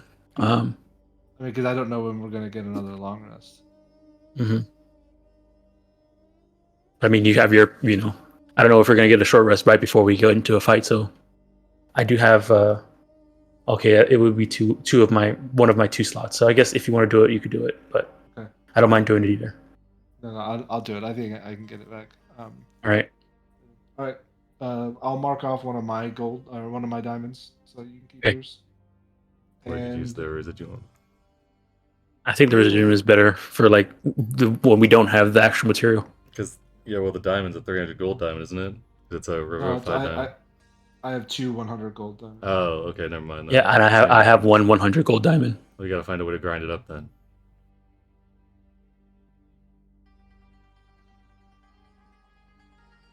Hope you got your Easy. mortar and pestle. The diamond. A diamond. Yeah. I mean, you can't crushing a diamond. Oh, ugh. You need a diamond to crush another diamond. I do it with my hands just because I feel like I should be punished. We're gonna be here a while. Maybe we can Pythor! whistle for Pythor real quick. So Yeah, you're I guess Pythor could do it. Yeah. okay. So you're gonna delay going to speak with them to get this diamond crushed up, to try to cast a remove curse. A greater restoration on him. Oh, you're doing a greater restoration. Yeah. Hmm. We don't. I don't think we have remove curse. Oh. I'll post it up so you can see. You what guys what it- left the ship for this potentially big dick fight. You didn't bring diamond dust with you? we Oh, have residuum. diamonds, just not dust. They probably Not should do it, dust. but they don't want to use it because they've got No, perfectly I good mean- whole diamonds here, that we can No, just find no, a way no, to crush. I don't think I mentioned this, but I talked to Pythor before he left, and he crushed one up for me. Oh, that was okay. that was in the strategy chat earlier. I'm Yeah, sure. yeah. We just didn't want to Quick, fuck put it- down quick, everything quick, that was going on. Oh, I Yeah. see. Okay. Well, why I didn't was you like, say I so, bet you Steve? can't. All right. Well, he would probably just be like, I mean, why wouldn't you have diamond dust if you're going out on a mission, adventure? This is standard equipment at this point. Yep, it's facts. Okay. You cast Greater Restoration on the wound, and it does seem to do the trick. You get the sense, Maya and Orin, that this curse was delivered by a relatively weak creature. You imagine that if something stronger had bestowed such a curse, this would more than likely not be enough, and that's just sort of the nature of this world and curses and whatnot. But this was very much a curse status effect situation. Okay. All right. As you do, he lets out a sigh of relief and says, "I feel better. Should I accompany you to speak with this king, or should I stay here and guide my people, prepare defenses if necessary?" Might be best for you to remain and send somebody in your stead to negotiate on your behalf. Rock puts a hand on Leon's flank and gives it an affectionate squeeze. And he looks at all of you and he says, well, I guess that would be me.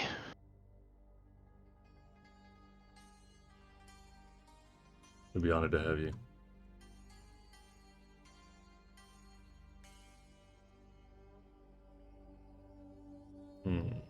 All right. He looks around and says, which one of you is in charge? Sibo steps forward. Okay. Maya, maybe? Yeah, Warren would be looking over at Maya. Sibo steps back. Oh, so you step back? Oh, okay. All right. How far from the boat are we? It would be like a couple hours to get back to the boat. Or, just if you guys want to huddle around me, I can get us back. And then walk back again. They walk back again. One-way town portals. Okay. If the majority of these are uncursed. You worked hard. You worked hard to get here. If you want a town portal back to the boat, any chance you get, that is your business. If the majority of the uncursed are using these weapons capable of inflicting wounds such as this, I think it might be beneficial to bring Georgos. His particular presence seems to help against staving off these effects.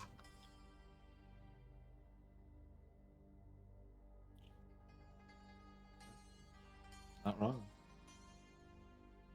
Because OC now have an advantage against poison status, probably, Poison that can only be cured by remove curse or greater restoration. I mean, yeah, sounds pretty good. It might be worth going back to swap the bears, as much as I like having them around. Wait, I just realized, I stepped away. I didn't realize we bring both Crusher and Smasher. They're package deal now. Yeah. Oh, okay. It's they're Chandris and Zamrox kind of. Yeah. Yep. Okay. Well, And they don't I think that necessarily makes need to go sense. back to the boat. They can just hang out here if they want, as long as they pass their B team token to. Yeah, sure. They will go to frolic amongst the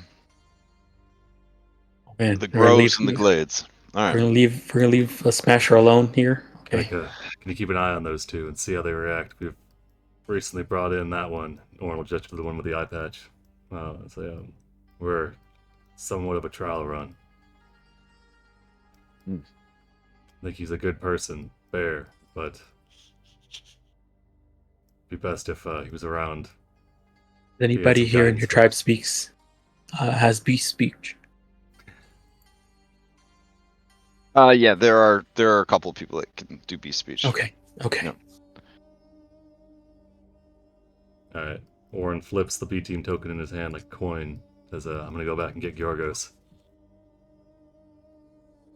Perhaps you guys can rest here and keep an eye on Leon. Make sure his condition is truly remedied." Let me see here.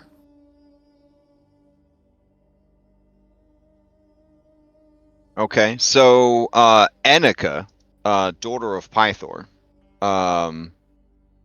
would like to go with you to sort of meet with this this desert king. She was training with the Aresians when Leon went out into the desert, and she is still ashamed that she was not there to protect the chief. She met Pythor yet? You guys strategically kept Pythor away from her. She is not a fan of Pythor. Okay.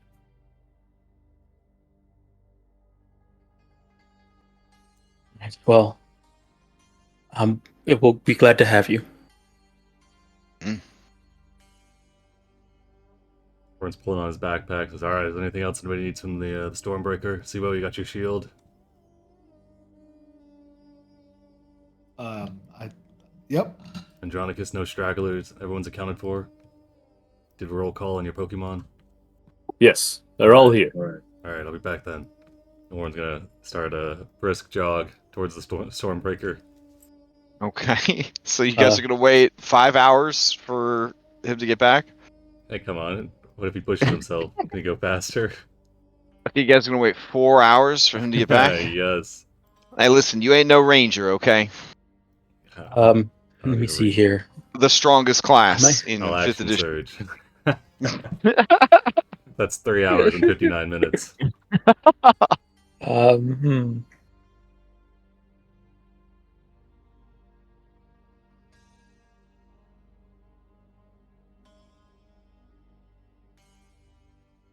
me see here. Yeah, there's nothing I can really do to help you go faster. I have prepared. I didn't prepare anything for that.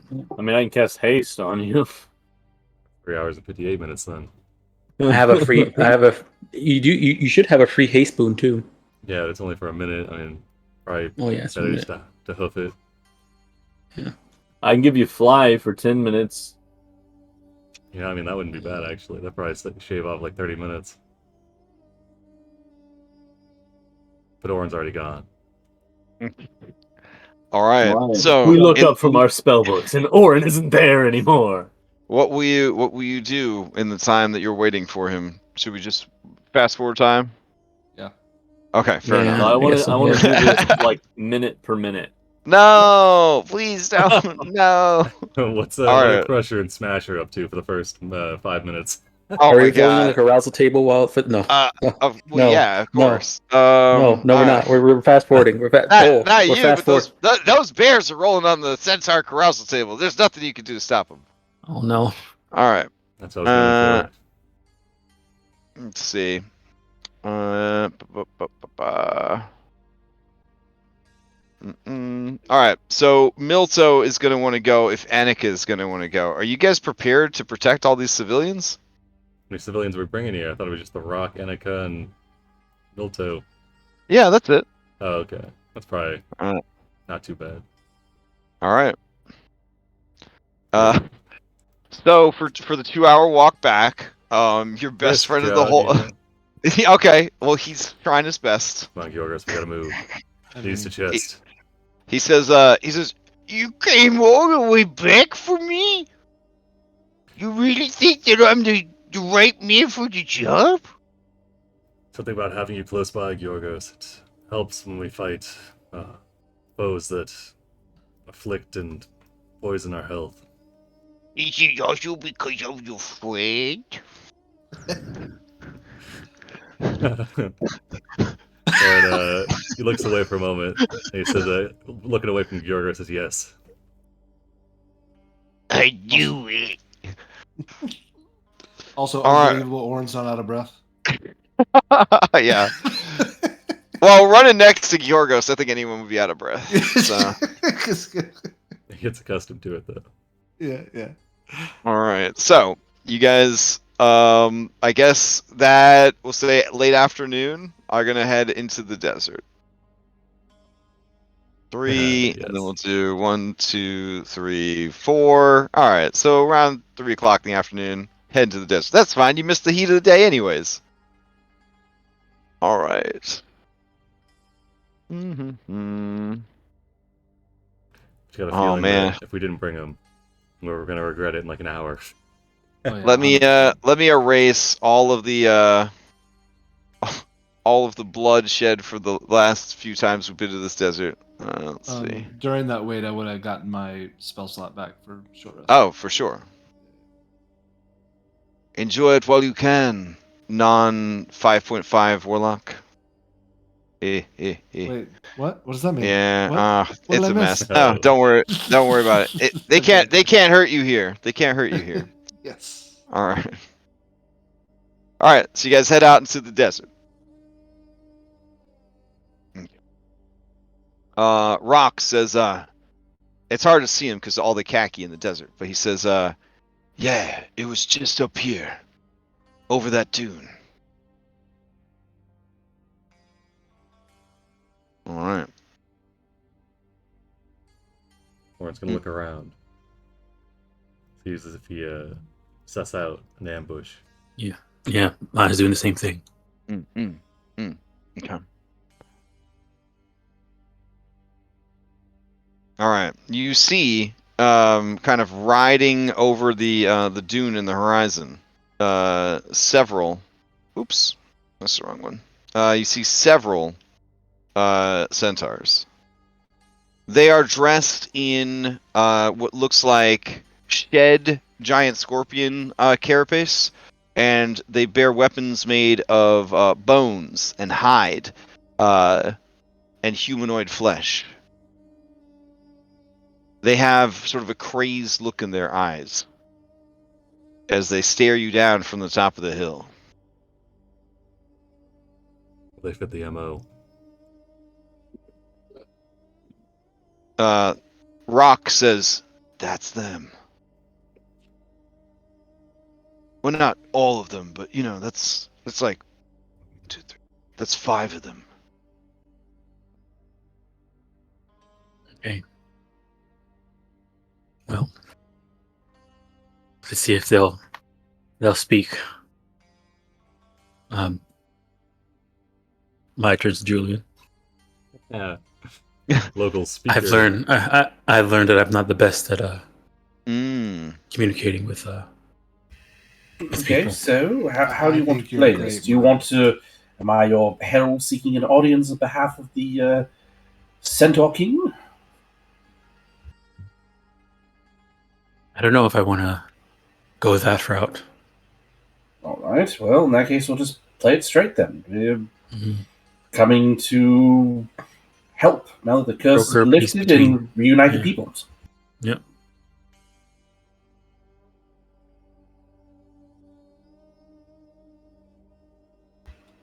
Julian will step out. Okay. Go with. Let's see. And he will wait for his allies to get themselves situated.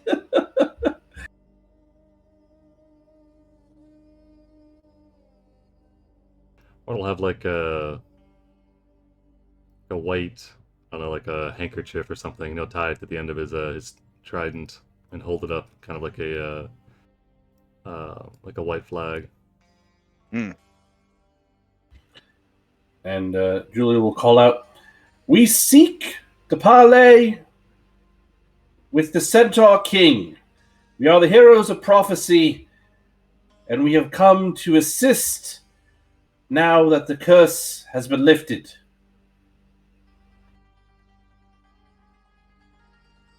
Okay. Go ahead and give me either an intimidation or a persuasion. Persuasion. I'll just go ahead and use my DM inspiration. Okay.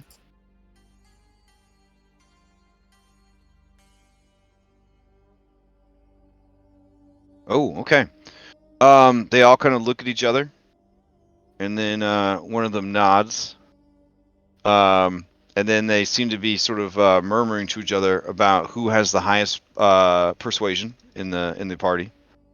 And then conservative Centaur champion, They're he metagamers.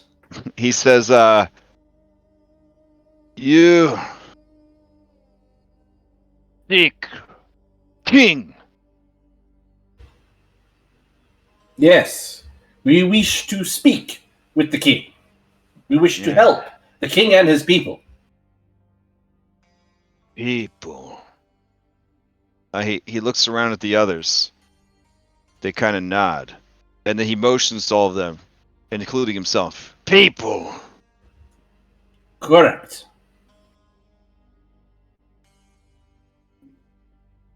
People. King.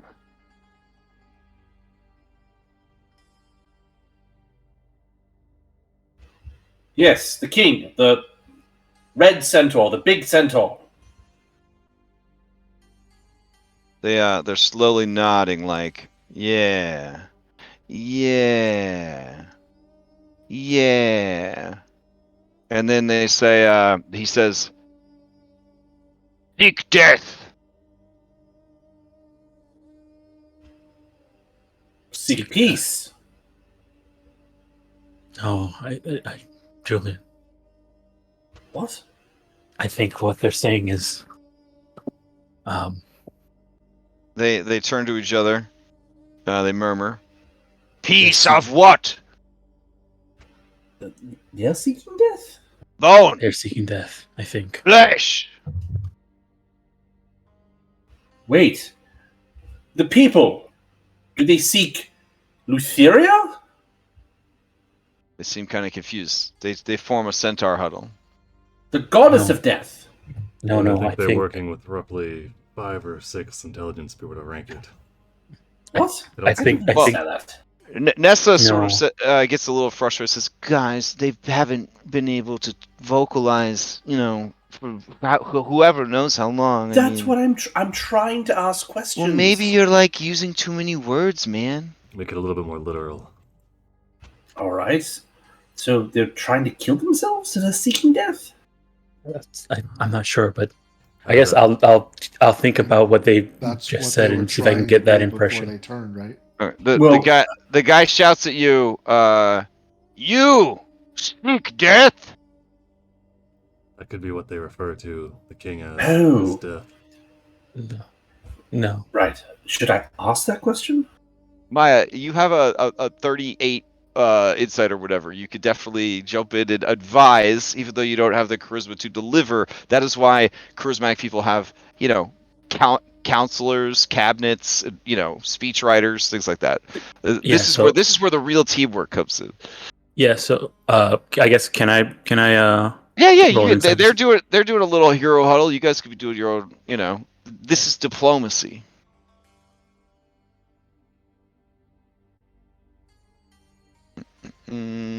All right, hold on just a sec. Okay, yeah. So you think that they're asking if you seek death by trying to find the king.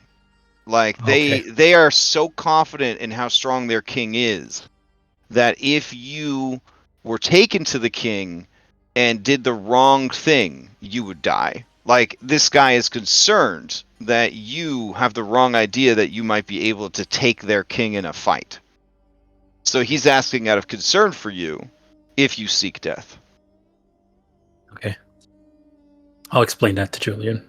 Okay. Oh, okay. How should I word this? I should tell them we don't seek death, we seek one people? Tell them, reunification of the tribes? Well, unification might be too big. No. People. I would gesture to them, I gesture to the centaurs we have with us, and, make a hand gesture of, togetherness. I guess companions. They're companions, so maybe that would be the word to use. I'll try that. No seek death. Seek companions. And Julian will try and sort of make the together hand gesture, hands separate, Oh, and then interlocking them. Okay. He kind of narrows his eyes. No fight. We work together. No fight.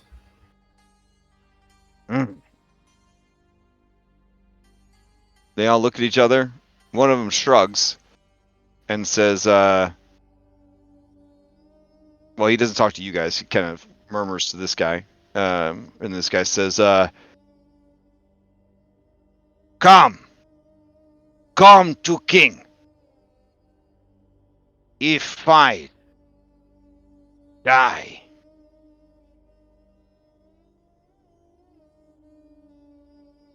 Right. He does about as good of terms as we can hope for. Yes. Mhm. At least we can have a shot at talking to him. He points his bone spear at this hamburger right here. And he says, food. Share. Andronicus points at him and says, "Magic, can't eat." He makes a sad but stern look. He's no stranger to magic. He nods, and they begin to lead you through the dunes. I guess we'll follow. Okay? Mhm. Alright, let me go ahead and get that loaded up real quick. Yeah, it's looking over this party. If you're trying to eat, like, half the people here would just disappear on bite, and then one of them's like a literal corpse, so chances are not great if you're going to get a good meal out of any of these. I feel like that would go. That tickles. Yeah, most likely. I mean, with all the Diablos is out here.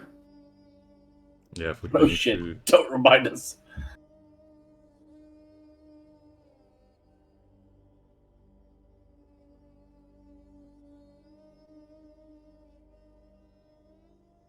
Okay. Let me get this scene set up real quick.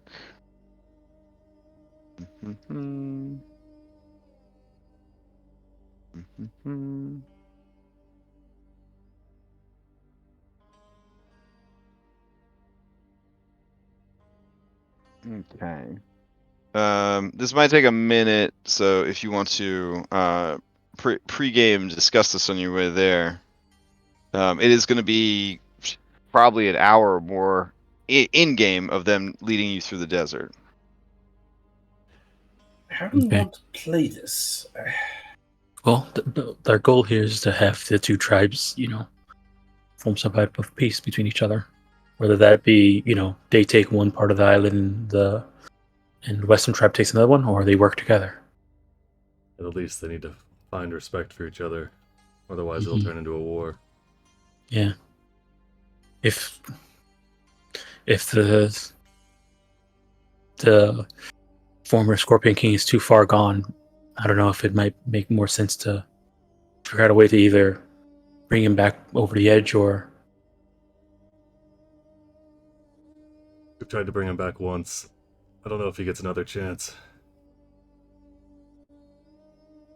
Well, we started bringing him back with the curse. There might be more work to bring him all the way over. Or it might just be impossible. Yeah. I don't think we leave the Are we island without a seriously peace agreement or I mean, otherwise. a separate piece seems preferable to regicide. Mm-hmm. The goal is hopefully the former Scorpion King is, still enough there for us to understand and come to an agreement. We'll have to see. These scouts that we encountered. It seemed like he did have concern for us for showing up, so maybe there is something there. They do still And they seem to were possess still able to empathy. communicate, however rudimentary it might have been.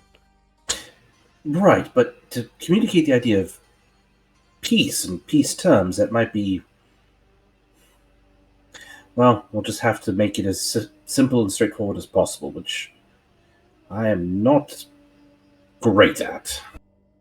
It might be one of those things where we need to establish them, or consider called you, them, or the Scorpion tribe, or they use Scorpion armor and bones, so maybe we call them the Scorpion tribe. And then there's the Western We tribe. asked them what their name is. I don't know if they have a name. I mean, they seem Right. to take a second to understand you calling them people. But they did Yes, they grasp that they figured were it out. people. So I think we can continue with that. There are people. And then there's the Western tribe, the centaurs. I don't know what we would call them, and just see if we can guide them into the idea of not being enemies. We could start with the assumption that they're rejoining the Western tribe and go from there. I mean, if that was the case, I think they would have done it already. That is Alright. quite a presumption. I mean, they did exchange blows. It's nothing you can't come back from. All Well, right. I'm not saying it can't come back from, just that they may have different expectations. I'm just saying it'd be better to enter it that way instead of isolating them as another tribe off the bat. So they lead you through the desert, and you're pretty sure you're not heading towards the Lotus Witch's Tower, but instead you are heading further north, and the sand begins to transition into hard-packed sandstone, baked by eons of harsh sunlight. And here and there, you see the remnants of attempts at civilization, long reclaimed by the harshness of this desert. And they begin to lead you into some like desert steppes sort of thing, where you've got like these very stony, rocky like foothills and whatnot. And they lead you down into a bit of a kind of canyon. And then finally, you see a cave complex at the bottom of the ravine. With the surety of camels or perhaps like mountain goats, they seem to handle the transition from smooth and slippery sand to crumbly sandstone rock with surprising efficiency. Their bone and hide armor sort of clattering and clanking together, the bits of shed scorpion carapace adding to the strange, almost xylophone-like sound of their armor as it whistles and clatters in the wind. They occasionally look back to see that you're still following, and then when you reach the entry, you can see that there is what looks like a small shrine, perhaps to one of the Titans, but it has been destroyed either by time or effort. And the guy says, "Here, King. Here. Death." You cut off for me for that second part. Oh, he says, Here- here, King, here, death. Okay. I got the gist of it. Yeah. All right, yeah, Orin nods. He'll take a quick look to try and see if there's any Kentamane hands nearby or any way to discern what the shrine could be. Too. Yeah, I mean, you can give me a religion check. The current state that it's in, it would be hard to gauge, so the DC will be pretty high. What about That was a the wrong history one. check from Mr. Expertise in History? Oh, well, Orin rolled me a medicine check. Yeah, that was the wrong which one. is- okay. All right. Orin, you have no idea who this was meant for. All right. Sibo, you may attempt a history check, though. Ooh, wow. Okay. Sibo, with the current state of things and the layers of sand and the vegetation and all that, you cannot seem to discern who this shrine was originally meant for. And that makes me angry. Yeah.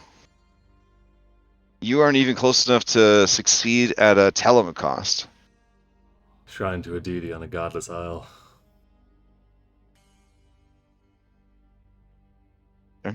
So they sort of form like a flank.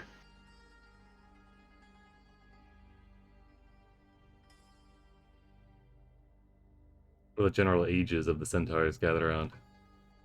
They are all of adult age. Some of them are quite old. Most of them are middle age. We say quite old. Are we talking like geezer Oh, status or? yeah, like Golden Girls. All right. None, no kids or anything. Children are not affected by the curse. Okay. Wasn't sure if. Only, yeah, the curse only sets in when they come of age. Yeah, I wasn't sure what the logistics would be if they were scorpions and they had like a kid and then like I don't know.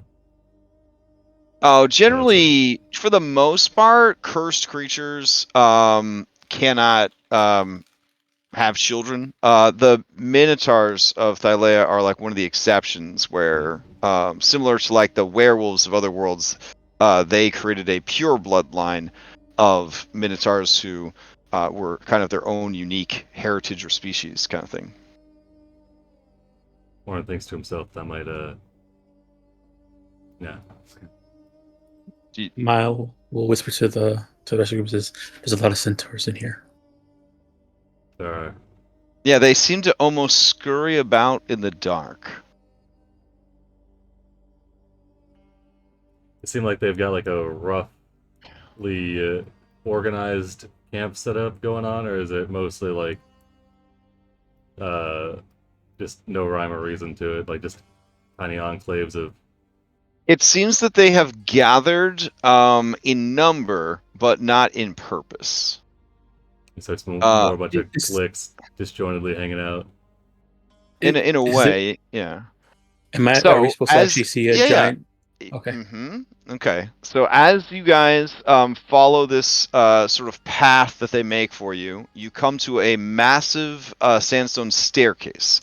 It is about 25 feet tall, and looking up and into the darkness beyond, illuminated by the ambient afternoon sun that bounces off the native stones of the cavern, you can see shattered stone effigies that may have one time represented ancient gods, titans, who knows.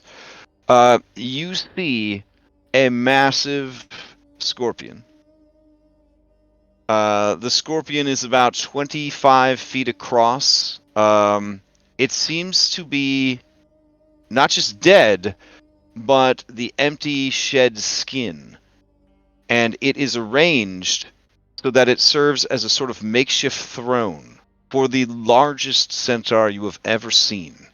His skin is an angry red, and he wears various like hides and skins and fur.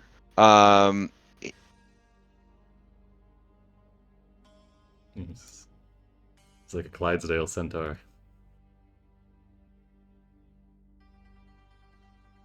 Standing nearby, attending to him, is a beautiful, sort of middle-aged centaur. She is wearing the sort of garments and vestments of a shaman, and she seems to be in awe of this guy, but also is looking from him to you guys with a curious expression.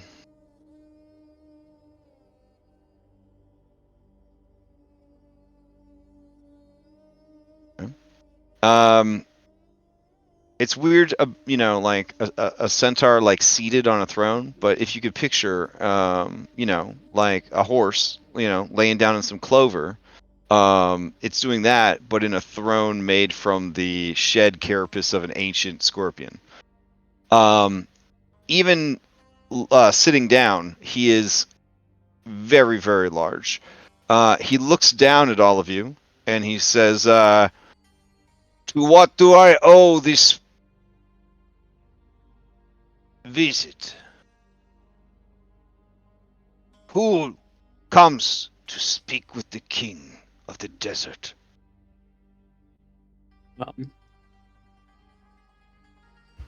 We are the heroes of prophecy. Was that Mr. Red?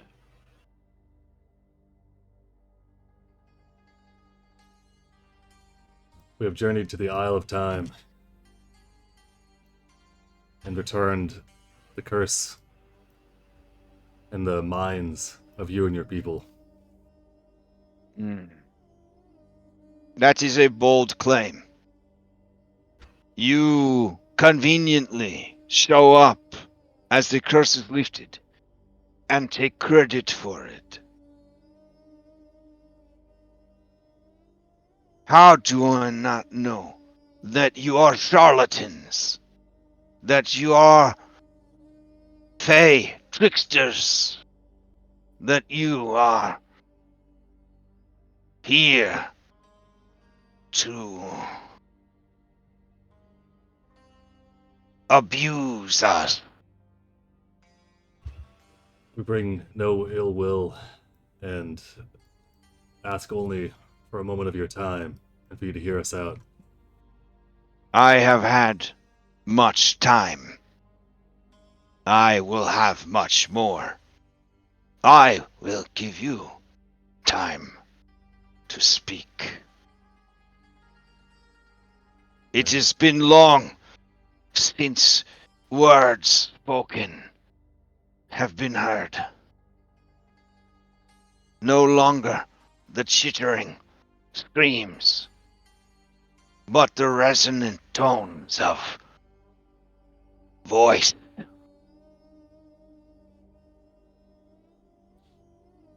glad it was returned to you.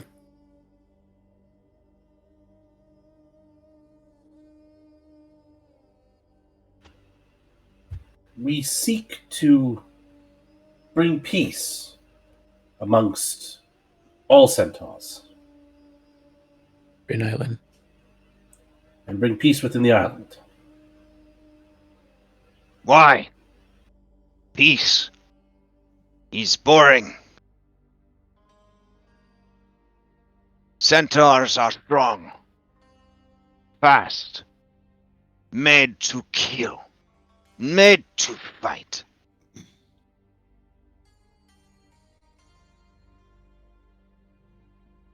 We're going to look over Julian as well if they're looking for a fight. And we do have a war coming up. We do. We just got to make sure that they're our allies. But let's not press that. Let's try and sort this out, I suppose. You are great warriors. All centaurs we have encountered are such. But there's been much change on this island of late, and our allies are the centaur tribes of the west of this island. And we feel that both your people and theirs could benefit from a union, an alliance. Sung were others. These. He motions past you guys to the centaurs who are kind of milling about. Minds hurt. Time. He points to his head. Time for healing. Attack. Mistake.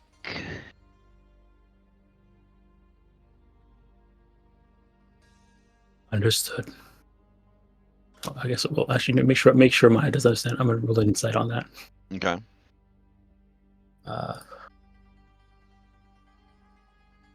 What he means to say is that attack was a mistake.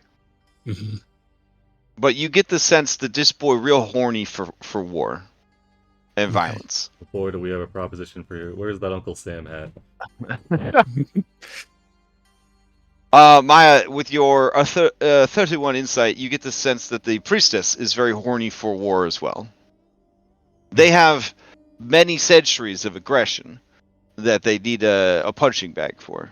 And the Lotus, which just ain't gonna be an option. There's a couple things here, and I'll probably try and whisper this to Julian.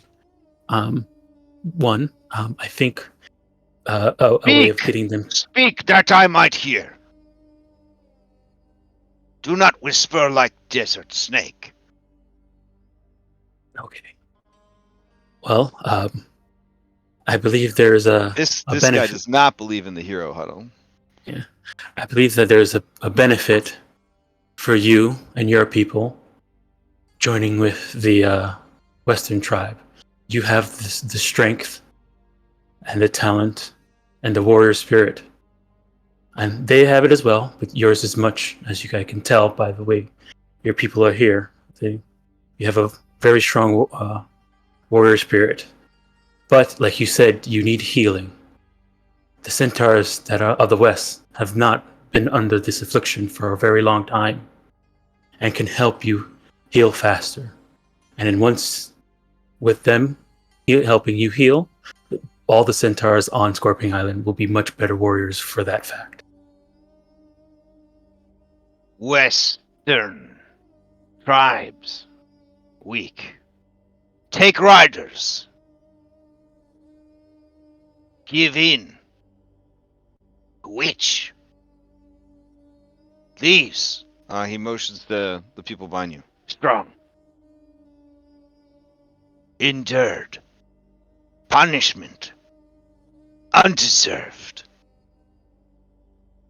We seek no help from weaklings. But while your muscles are strong, and Julian will mimic, will do like sort of the bodybuilder pose thing, you have not been yourselves. An alliance with these centaurs will help you reclaim your minds, strengthen and hone those skills for war. War. You seek battle, yes? Yes. You seek glory, yes? Yes. You can join us once you have strengthened yourself entirely Where? Where is against war? Sidon. Where? When you say that, he fucking stops. And he says, say that name again. Sidon. He makes, in this echoing cavern, the loudest sound, and he spits. And you've seen a lot of Awad spit with your time amongst the dwarves and the indigo dwarves. He spits the fattest fucking wad into the sand. Insight check on that one. Yeah. And he says, Titans. Abandon us. Titans. Gone. Titans. Die. Gods. Die.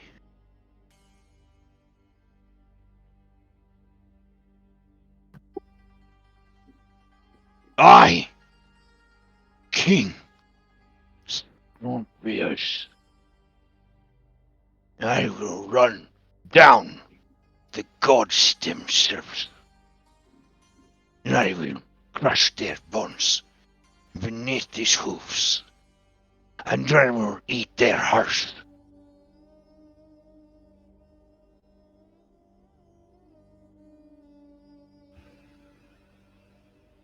The gods seek to bring balance.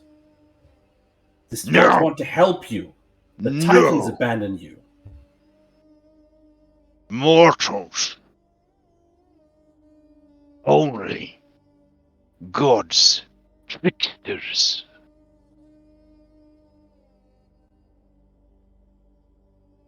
Gods use us, playthings. Gods use us, throw us away. Only mortals can help mortals. Never trust the gods again. Andronicus is converted. Joined up, Of course he is. votary of King Scorpius. Fair enough. All right, this lady trots up to you. She hands you a V-team contract to read over, and Dronkos. All the piety spells are smites. There's one that's called Rage. Not sure what spell that is. Yeah. Maya, with your insight, you get the sense that this individual believes that he will one day trample the gods beneath his hooves, tear their hearts from their essence, and devour them whole. That is the absolute confidence, surety, and self-zealotry that is coming off of this man. And this girl right here is just soaking up the radiation. You realize, Maya, that she may be receiving divine power from his confidence. We can work with that. And that if he is in fact the ancient scorpion, he is thousands of years old and has had thousands of years to simmer in his own rage. He's like a god of rage right now, or something like that. Okay. We hear your fury, and I believe we have a way that we can mutually help each other. You seek battle, and we have one upcoming. We can bring you to it, but we have other allies amongst those in the islands. So until that battle comes, and it will come, we need your assurances that you will not exert dominion over this island, wiping out the current residents. If you can coexist until the time for battle comes, we can provide you all manner of aid, namely getting off this island, as I don't see a boat amongst your kingdom. Ooh, saying that stings real hard, because they cut down trees to make boats, and that's what got them cursed. That's what it's going for. They don't have a boat. Okay. He can be a Yeah. little king if he stays here. Oof. Yeah, so without saying any of that out loud, you feel that Orin's words definitely sting, and he quiets a bit. The priestess looks to him as if for permission, and he nods so that he could get his temper under control. She trots forward, and she says, King Scorpius is angry with the world, angry with the gods.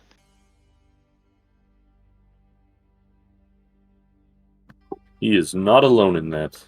His anger cannot be quenched or quelled. But you seem to have a way to direct it. The Western tribes are our descendants, our former loves and families. They will be spared. But others on the island may not have such mercies. We know not who has come to claim these lands. But no centaurs will fall beneath his iron hoofs.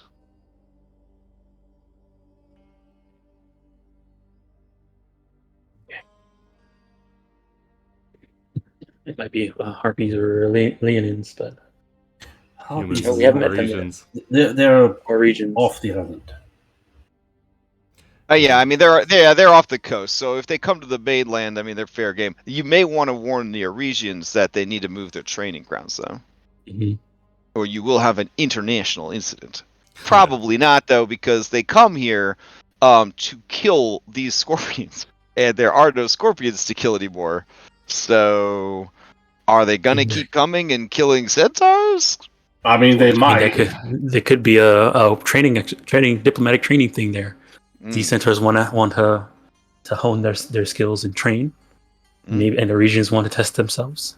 Maybe that's But an agreement that can happen. what there immediately without comes killing. to mind is that the Eurasians, for the most part, and you've been to Eurasia, they are all Yeah. they are all species and heritage. They are culturally all Eurasians.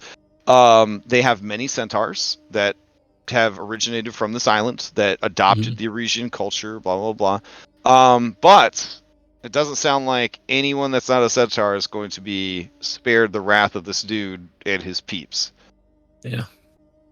I know. I don't think there's any way I can consider. Like, I think we're as good as what we got. Yeah. She says, I ask of you, from Western tribes, there are some whose minds are broken. We gave them death. But there are others whose courage is broken. They have no fight left. Can they be taken care of by you? We have no patience for the weak.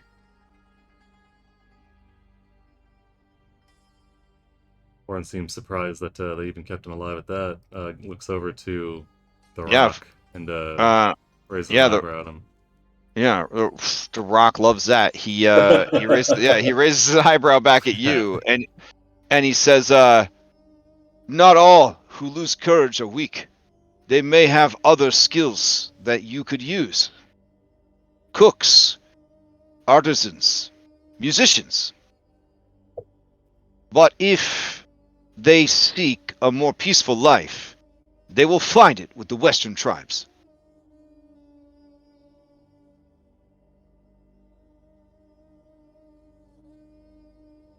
Meandry says, the only music we seek is the cries and lamentations of those who stand against us. The only art we seek is the viscera and marrow of their broken bones.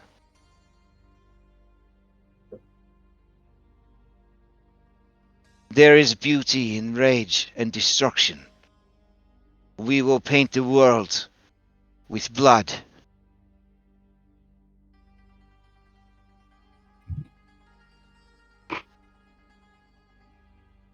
Hmm.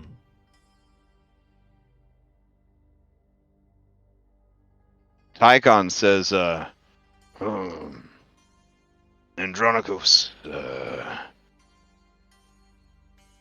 are we responsible for this, brother?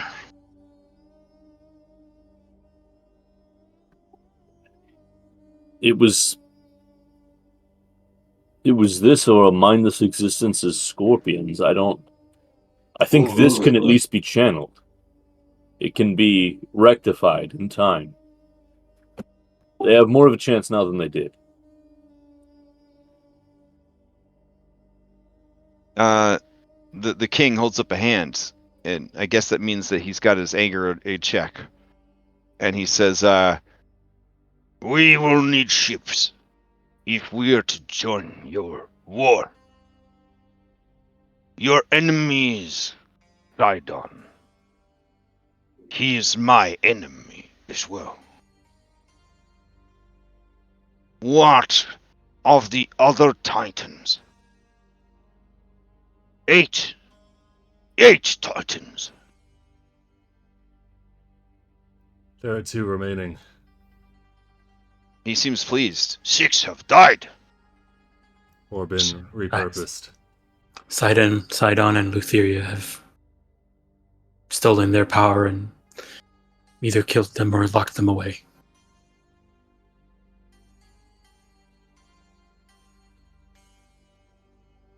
He seems surprised by this. Turn on each other. Treachery. And he seems very satisfied, like you've proven his point.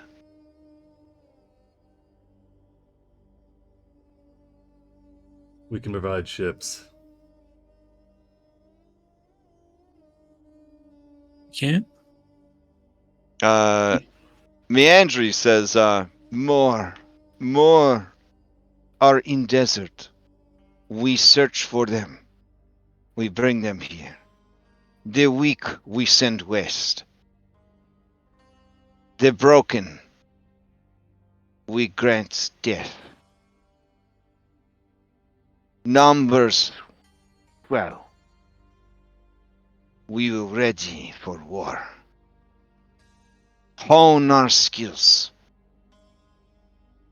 Temper our rage on any in our path till you come with you. The non-centaur residents of the island. Will you allow them some time to vacate if we go to speak with them and let them know of the danger coming their way? The king nods and says, My people need rest. They have time. Orn will nod at that. Turns to the others. We move When to the lead. Fengari is full of tears, we ride. We ride down those who cannot outrun us.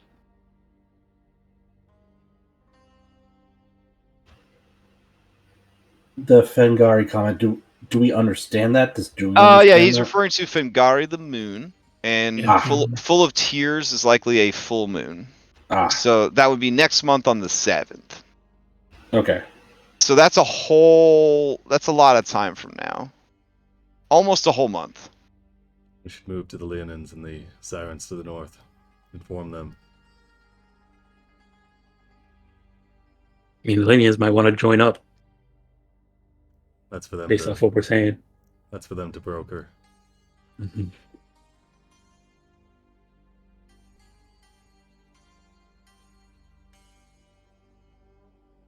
Actually, Orn will turn to says, yeah. Nah, never mind. Maybe they can do it. Yeah, that's really on them. We'll give them the warning. Heads up. In a month or so, some centaurs really angry are gonna roll through here. It's.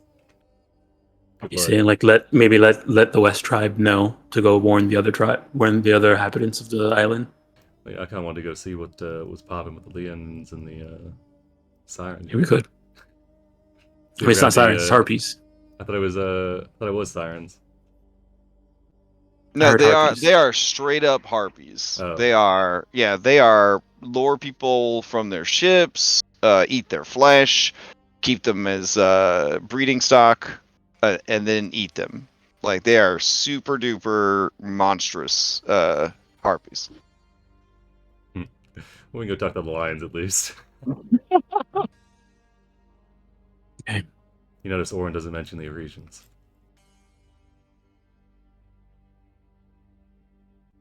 And you didn't want to come back to Scorpion Island. You thought it was going to be a waste of time.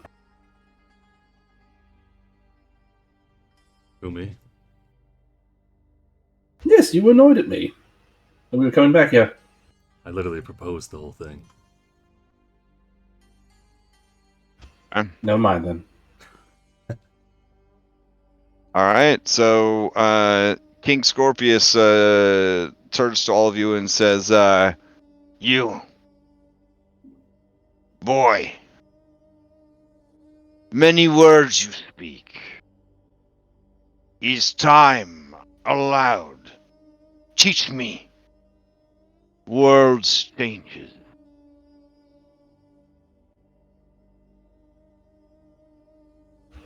Wait, what did he say? He said world what? Changes. world's changes. Ah, okay. Ooh, yeah, Orin, he nods knowingly. He flags down Telemachus to motions for him to come over. Meandri says, Stay. Stay as king's guest. Desert nights cold. Warm fires we make. Eat of the dead. Flesh. Blood. Bone.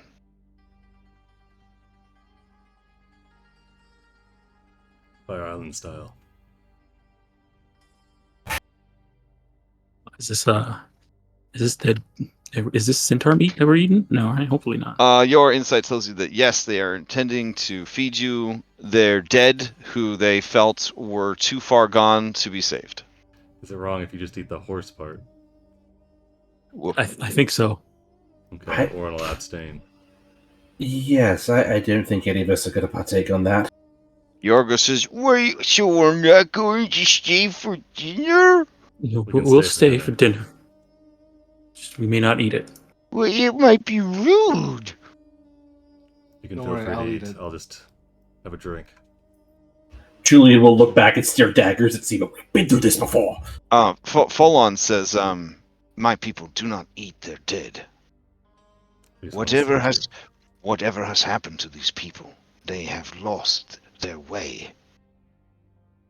They are as monsters now." Well, perhaps we can help them find their way back. Annika says, "Any enemy of the gods is an ally of mine."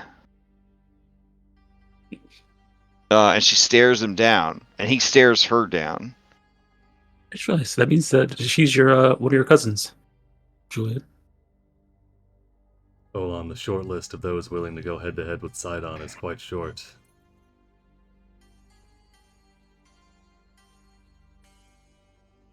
Annika shouts out to the king and says,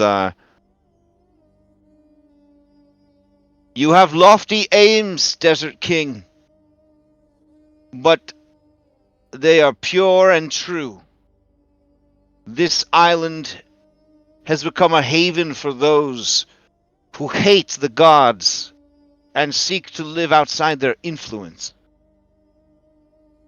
But if you wish to bring violence to them, know that there are others who would do so as well."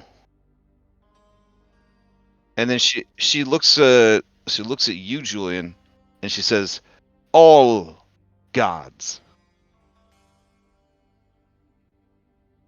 Maya, with your passive insight, she just said, "Julian, someday I'm going to kill your mom."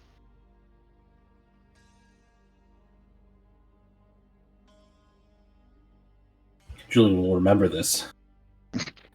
It pops up in her UI.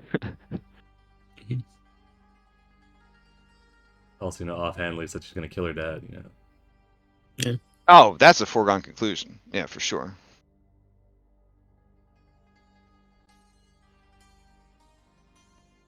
You guys don't remember meeting her like 1,000,000 years ago when you first came to Scorpion Island? No. Oh, okay. roughly. Yep. Sibo remembers. Oh, Sibo remembers? Does Ori remember? Okay, so not all of us have keen mind. Even IRL. She was like the second Pythor kid we met. Well, yeah, Cal. Callister was an upstanding citizen. He's a Yeah, good boy. I remember Callister. Yeah. All right. He helped us free You those never kids. remember the Well, middle child. I Most of guess. the kids. Pythor has so many kids, guys. Like, okay. All right. One of us could be his kid. When you first said child of Pythor, I thought you meant Milto, not at first, and then I realized you were talking about Inca.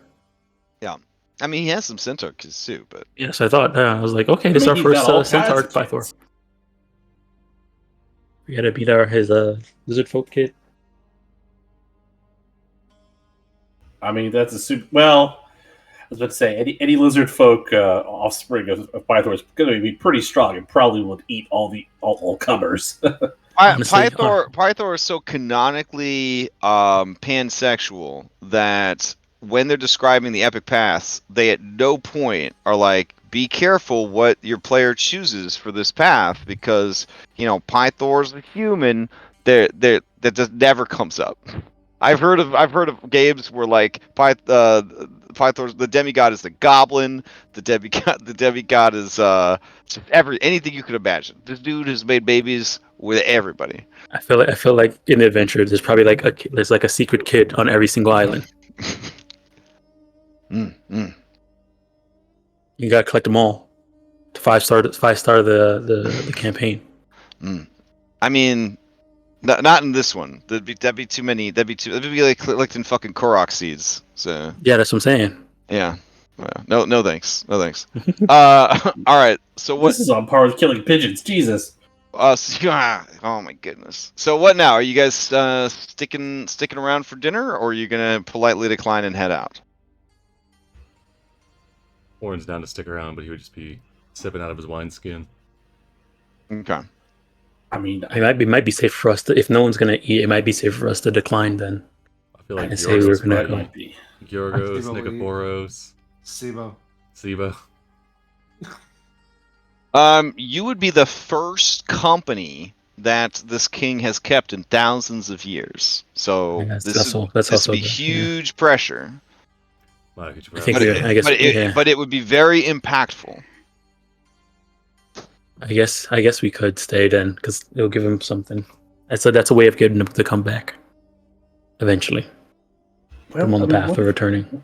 What if we say that we're, all fasting at the moment, for religious reasons?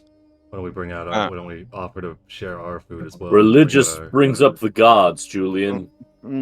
Nessa says, well, what if we just tell him we appreciate the companionship, but our beliefs are our own, so some of us will partake and some of us will not. It seems like the kind of guy that appreciates people that believe in themselves.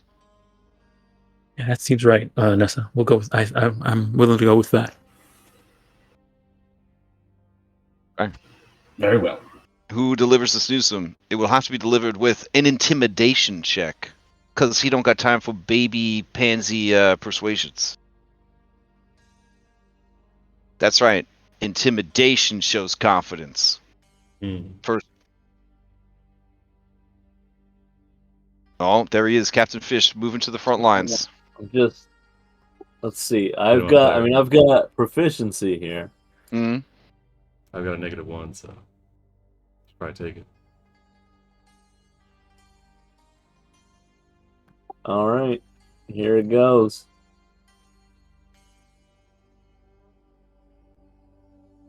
God damn. Ready for those double one? Oh, All right, what do you tell him?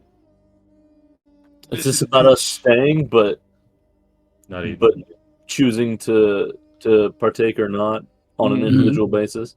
Yeah. Yeah. We would be honored to stay for your feast, but know that some of us have beliefs that will lead us to not partake. But the rest of us that will surely enjoy ourselves. Okay. As your words sink in, he stares you down. He stands. And you see that the carapace behind him shifts ever so slightly. He moves forward. He bears no weapons. You get the feeling that he is a monk, the second most powerful class after Ranger in all of Dungeons and Dragons. It is known. Way of known. the rage. And he looks down at you, Andronikos, and he says, "It takes courage to follow one's beliefs, to bury them in an attempt to win affection is trickery." And he nods to you like, "Nice job, bro." I bro nod back. "You, boy, teach us." He points at Meandry. "A world."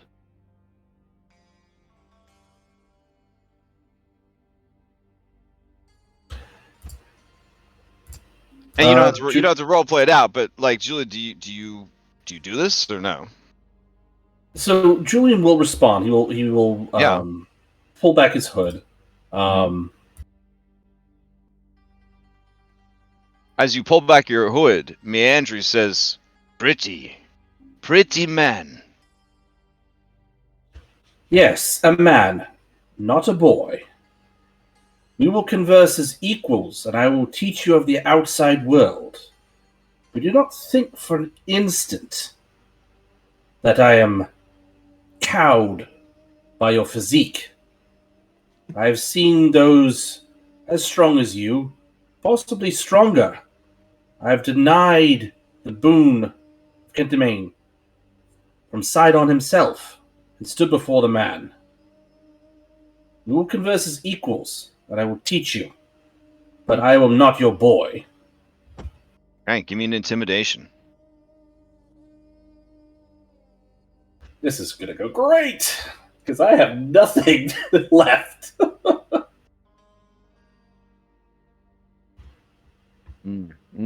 Okay.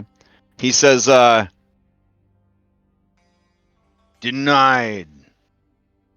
Father of destruction. Good. Good. Yes. Strong."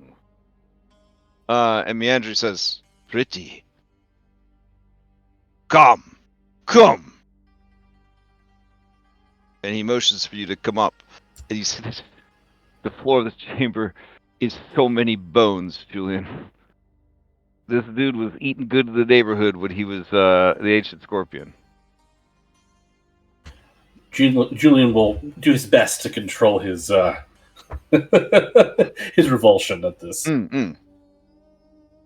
Okay. But he knows this is a tense political situation, so he'll be on his best behavior. All right. So, give me the rundown. What sort of world do you paint for this guy who has been out of the loop for thousands of years? This guy existed when there were 8 titans. There was no Pact of Peace. There were no 5 gods. No Dragonlords. Like, what do you tell him? What's the picture you paint? What's the elevator pitch for the modern age? The elevator pitch for the modern age. Yeah, I would, not go into great detail, but explain, fill in the gaps as far as Sidon and Lutheria's duplicitousness, and explain that there were, strong warriors that came from outside of this world that stood against Sidon and Lutheria to try and defeat that evil, defeat that duplicitousness, but they only succeeded in a draw, and the draw has lasted for 500 years, and that draw is about to erupt into a fight again. And we are looking to strengthen the defenses and possibly go on the offense against Sidon.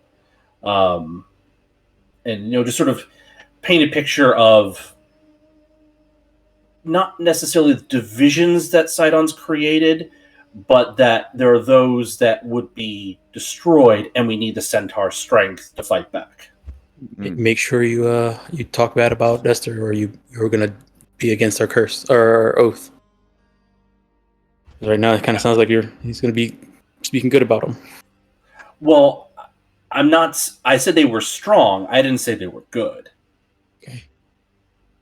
And yes, I would talk shit about what their efforts were, and that they were strong, but they fought without honor and killed just as many good as they did the armies of the bad. He doesn't. They were like righteous. This guy doesn't seem to subscribe to the 9 alignment system. So as you talk about good and bad and all that, he kind of does he respond to the concept of honor though? He likes that. That sounds pretty good. Then I would shift if he did respond to good and bad. Then I say, forget that. They fought without honor. It's mostly like confidence and valor to a certain extent. Like in a way, he kind of reminds you of like a caveman Pythor. Like he definitely likes hearing about people who were brave, perhaps even foolishly brave, people that were so confident in their endeavors that they somehow saw it through with Yes. against all odds, kind of thing. I guess So he would so hate smart treachery. Pythor.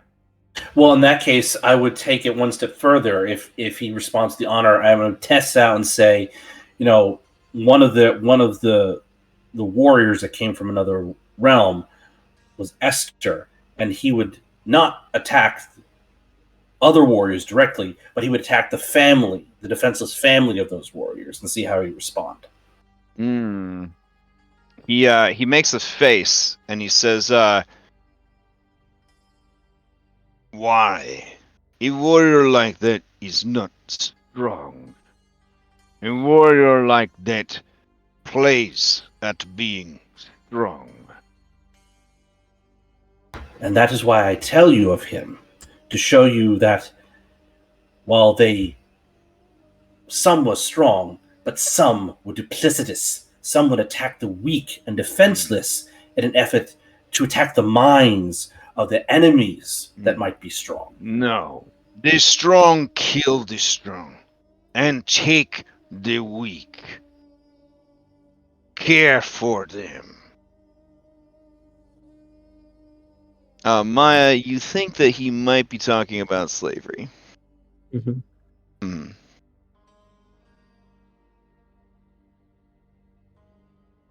Do we have this guy's name? He has been King Scorpius. called the Desert King and King Scorpius. Okay, I've been referring Someone to else is calling him as Mr. Red, I heard a couple of times. Yeah, Yeah, but I say it really fast, so it sounds like Mr. Ed. yeah. Okay, all right. I mean, I'm Get telling that you, peanut butter out the lip movements. you get over Versi, you already maxed out on Kyra. I'm just saying. It's just, she's just waiting for that rebound. She's just waiting for you to finally, get over your ex. So, Yeah, out of sight, out of mind. You know what I mean? yeah. Just saying, they got hot pockets in Team Kyra. You never got no hot pockets for Versi. The only person that got a hot pocket for Versi was Julian, if you know what I mean. Yep. Anyways, all right. So listening to your story, he says, much have changed. Lutheria. Many powers. Yes. Have you informed him that like Ord is a champion of him? You got this Georgos is here from the underworld. Like, do you fill him in on all that, or do you leave that kind of vague? I leave that out. I leave that vague. Okay. All right. He says, explain that she's the goddess of death, but also of wine and of dreams and of revelry. He says, my dreams, my own. I drink for me. I fuck for me. And I die for me.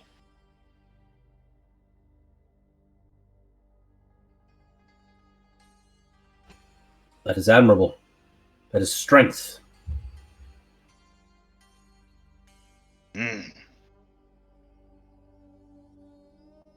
If she, God of death, I will keep her busy.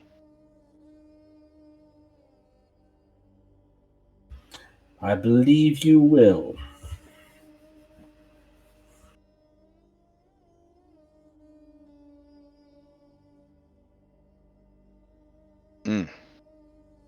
All right.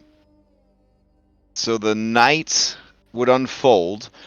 During that time, you realize that many of the centaurs have a bit more of their faculties than it would first appear, but they are just so like shell-shocked from this kind of transition, from like having lost essentially their lives, and in many cases they they were like not like scorpions that would die of a natural lifespan, which is part of why the Eurasians would come here to train, because these once they were scorpions, they would just be scorpions forever until they died, until they were killed. Excuse me. So they were immortal but not invulnerable, essentially. So many of them are like lost in time. Like the lives they had, the tribes they had, the families they had, they're gone. The world they knew is gone.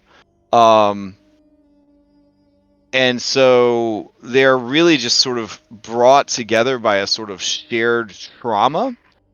But to a certain extent, it also seems that whatever ties that they have to him being the first who was cursed and all others cursed after him, he still has some sway over them.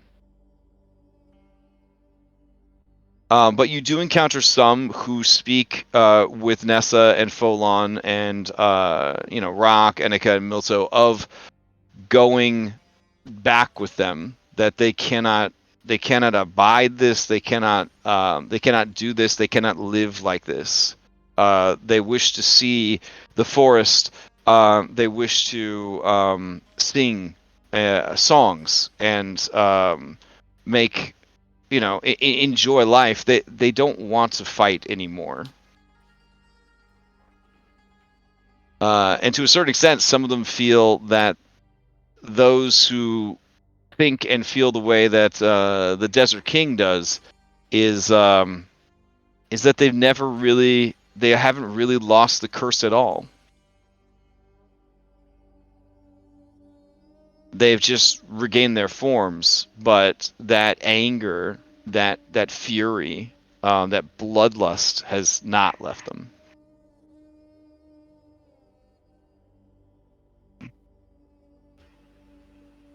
Julian's not trying to get anything out of it, but would the king be open to like playing 20 squares just to like test his mental acuity? Ooh. When he sees the board, he is repulsed, and he says, Game of the gods. He says, "The game of the gods. Get it out of my sight." Never mind. Meandri, who's a little sweet on you, says, "There are other games we could play."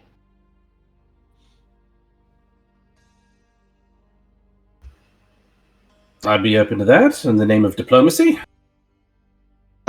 So King Scorpius, this huge-sized centaur, raises an eyebrow and says, "Yes, it has been long since I rotted with man.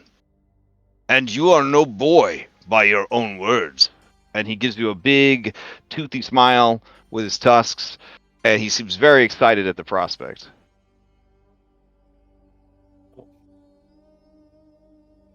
And then Meandri kind of puts her hands on your shoulders and whispers to you, "For diplomacy?" I don't think I can be as accommodating as that. I'm afraid. She whispers in your ear, "I have healing magics."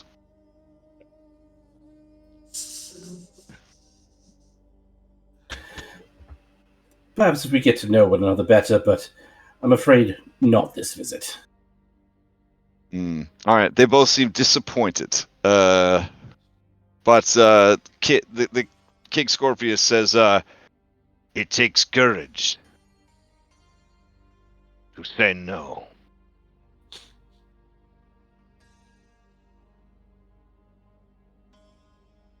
And he gives you a bro nod. I'll nod back. Hmm. But I was serious. Tell me more about yourself. I am someone that likes to engage all my senses, not just the physical. Okay. They tell you of an earlier age when the 8 mighty titans would wander the land, some as large as mountains, and how his people they sought a new way of life away from the petty conflicts and concerns of the bickering titans of the ever-changing world, and that they were able to make their way here. And at first, they built homes from the vessels that they used to brave the waters and arrive here. But they sought war, they sought conquest, and as their numbers grew, those original vessels would not do, and so they didn't really, contrary to what history might have said, they didn't want to cut down the trees to build houses because they were kind of nomadic people anyways, but they needed ships that they might make war against the Titans' followers on other islands. And their folly was cutting down the trees that bore the strange runes and markings that they did not understand, and that when the Lotus Witch returned and saw what had transpired, that was the end for them.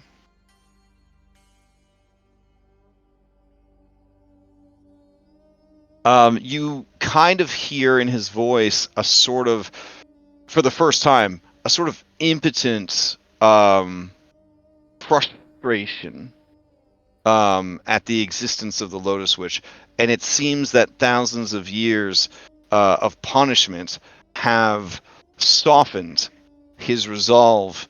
She never seems to be on the list of gods who will be crushed beneath his hooves, whose hearts he will devour. It seems that his lesson was well learned in that regard. Thank goodness, because Julie was like, if I have to come to her defense because like she's so meta and he's like right up in my face right now, oh dear God.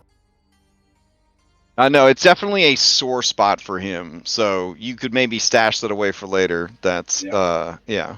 I would not bring it up at this time or delve into Yeah. it, but yeah, Julian would just try and engage them in conversation, and Yeah. Do we know the importance his- of those? His favorite Titan back in the day was named Yala, and she was a tremendously large woman of strength and beauty, even though she only had 2 legs.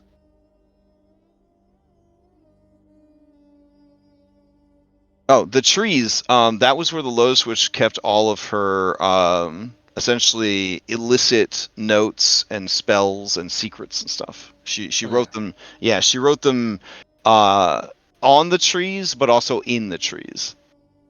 Well, I The thought it was entire her first draft of DC the- it's the DC entire first manifesto. Entire first draft of the Snyder Cut, all 8 hours. Yeah. So, basically, because Thylea is sort of this little, pocket dimensional by itself, a little demiplane. It was kind of her little secret, like hidey hole, where the other Sphinx wouldn't find out about, stuff that she was collecting and keeping track of. Your brief time in their homeland kind of gave you the sense that their rules are very absolute, but also very hard to follow.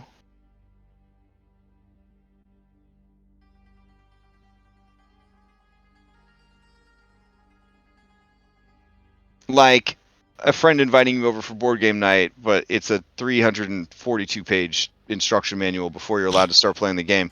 And they're like, don't worry, we'll watch the How It's Played, which is a 14-hour video series. oh, it's a Twilight Imperium. Yeah. I'm putting my PTSD back in a box. What a fun game. Sorry. No, it's all good. It's all good. Yeah. But so he's kind of just sort of regaling you of the world that was.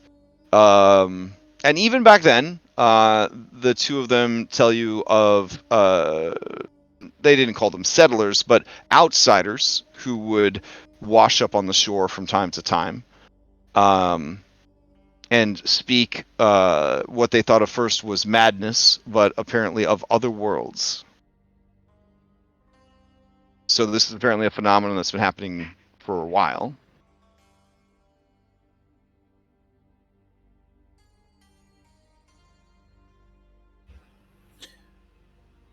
Yeah, Julie would agree with Scorpius about strength. Certainly is an attractive thing, but he would sort of test the waters as far as different types of being strong. As far as like intellect or wisdom, like see how he responds to that. Yeah. He's into that shit. Yeah, he's into that shit. He understands that strength comes. Yeah, he understands strength comes. Again, his primary view of strength is, confidence and commitment. Got it. Right.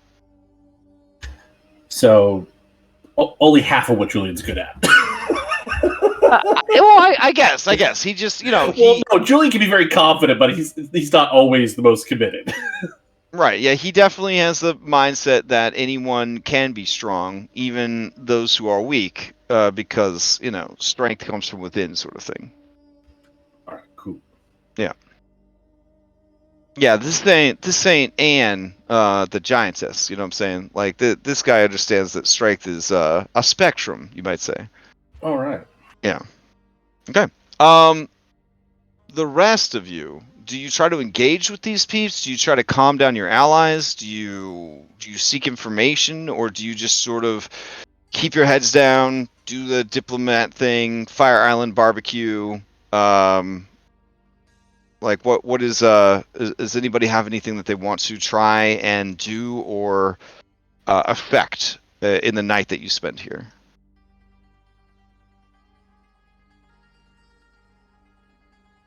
We're gonna try to glean as much information from the general populace of centaurs that might be useful for, if anything, I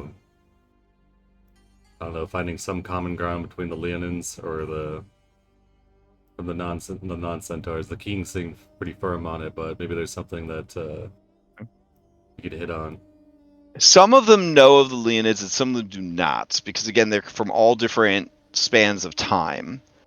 But the general gist, and you could probably ask the people from the Western tribes about the Leonids, is that they are a race of cat-like humanoids that their ancestors came apparently on a great sky ship long ago, and they try to make their way in the world, but their cultural agnosticism, which is pretty wild in Dungeons and Dragons universe, they do not believe in gods.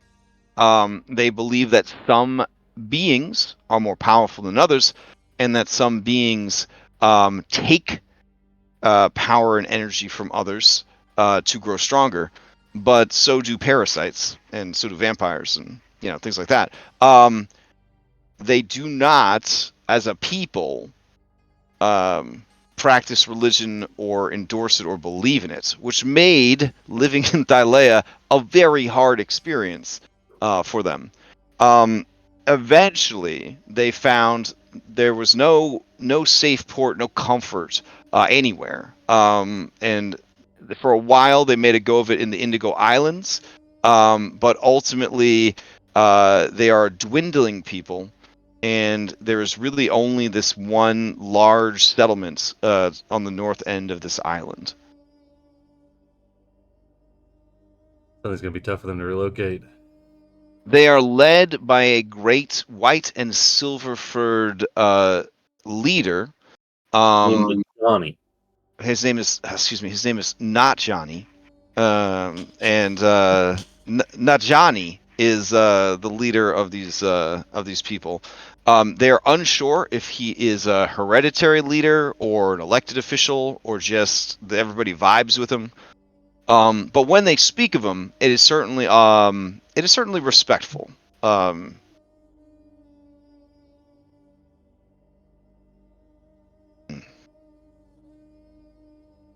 But the general take is that they just want to be left the fuck alone, and they have no interest in the outside world.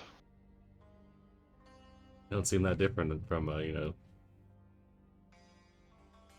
King Scorpius and the god-hating front. They could probably find a common ground there for sure. Yeah. Except that King Scorpius wants to take his anti-god policies on the road, and Najani and his people, they just want to be left the fuck alone.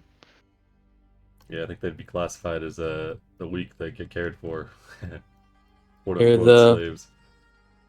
the King Scorpius is the spear. The Johnny is the shield. Yeah, I mean, we might be able to work up some, like, they're the home front, starting up the supply line, where then King Scorpius is the troops on the march. But Yeah, the vibe is definitely that King Scorpius and those of a like mind, they want an outlet for the rage that has boiled inside their carapaces for however long they were cursed. It's almost like a venom in their veins that needs to be either worked through their system or somehow extracted. But all of them, it's like hanging out with like Worlds of Warcraft orcs. Like they're all just like hair trigger, like rowdy boys and girls. Like they're ready to fucking throw down at a moment's notice. So you're saying this venom is kind of like a bane on them. I guess so. Yeah, I guess so. Is there like a centaur around that's like, come on, guys, you can't spell carapace without care? Yeah, those are being grouped together. Summarily executed. Yeah, they're being they're being sent west. They're being sent west. I don't guys- know. I You're gonna have didn't to know where they leave. drew the line on weakness. You guys Come have on, saved. guys. You guys, it's a little disturbing because they take all of those people out of a cave marked larder, and they Oh and they my god! and they hand them over to the rock. Oh, they misspelled larger, guys. Nessa says, "Oh, Sibo, I don't think that's what it says, bro." Yeah, I think it says lager. Like, that's where they're gonna store the beer once they start brewing. That makes sense. Yeah, They're right though. You can't spell carapace without care. I mean that's true. It's kind of wild to me. If you and I hadn't met, I would be like one of these people. Right? Yeah, I wonder if I'd be like super rowdy. Like in that Dungeons and Dragons game. I don't think so. I think you'd be exactly how you are. Oh, so I'd be in the lager, huh? Amazing. You'd be in the logger. You'd be in the lager. Okay. She's a tall drink. Placebo. Now there is of course, like the cultural aspect of the centaurs that you've met all over the world are very open, right? Like they just take a shit wherever. Most of them don't like to wear clothes. If they get the desire to like fornicate, they just go at it. There's no like privacy or anything. Not very good with personal space. Rowdy is the default setting. And then you add on to that cannibalism of the dead and a very barely contained bloodlust. These are definitely more akin to the centaurs of Greek myth that were just Ares ready to go war boys kind of thing. Even more so than the Northland Raiders that some of you have either dealt with or heard stories of back in the mainland. Because again, like there aren't good relations for the most part on the mainland between centaur tribes and the settlements. They are very much like in opposition of each other. All right. And so time passes, and I guess you guys depart in the early morning hours to avoid the hot sun. Mm-hmm. Is the intention to travel overland to try to find the Leonids? Or do you want to go back to the Western tribes? Or do you split up and then the members of the Western tribe take the softies, the Care Bear pieces with them back to the tribes, while you guys journey north, further north to the Leonids? I mean, would it be 6? Is it sort of 6, 1/2 dozen the other, going there on foot versus heading back and then getting the ship? And then like sailing all the way around? I mean, yeah, you could walk together back and then sort of Yeah, like pick up Crusher anyways. yeah, okay. All right, so you guys were roughly around here in these kind of hill lands or whatever. And then you head back through the desert, back to the western area. You drop off the softies. You explain to Nessa's father the situation? Question mark. Mhm. Okay. What's the give me the top 3 talking points that you give to the regional tribal leader of the Centaurs?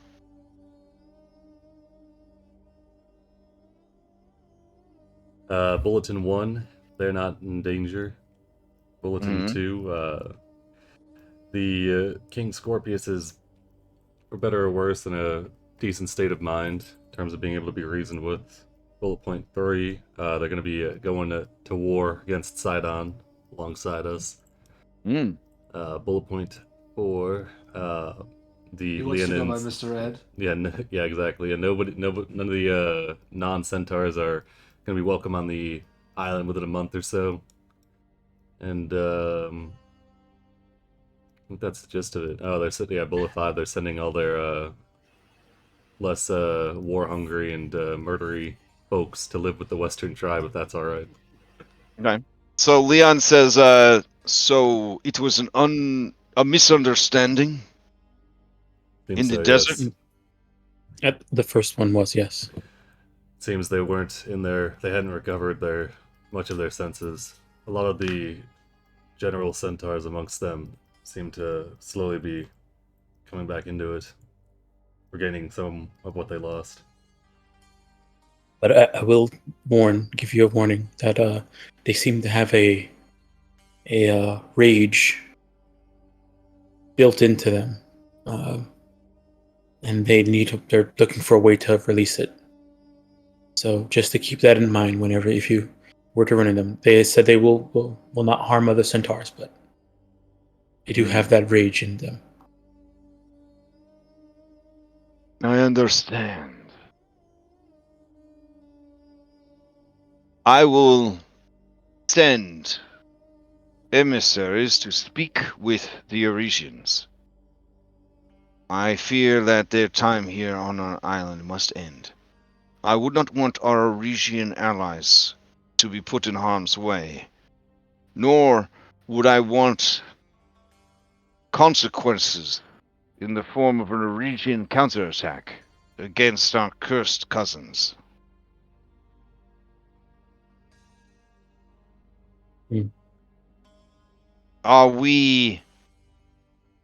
Should we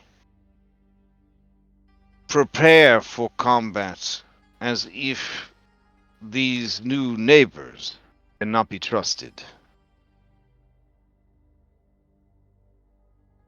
King Scorpius is full of rage, but I don't think any of us sensed any deception in his words. He believes in forthrightness and confidence. For him to plan otherwise would go against his nature, it would seem. As long as the Western tribe remains confident in their own strength and their own family, I think he would respect you guys and your own way of life. You speak of the minds of these people.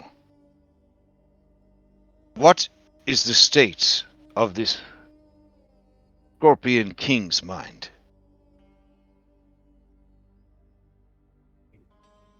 He has a strong dislike of all the gods. He did not know that the state of the world the way it is now. We filled him in on how the world is now, and it seems that for him, what matters most is strength, confidence, and the strength of mortals and defiance of gods.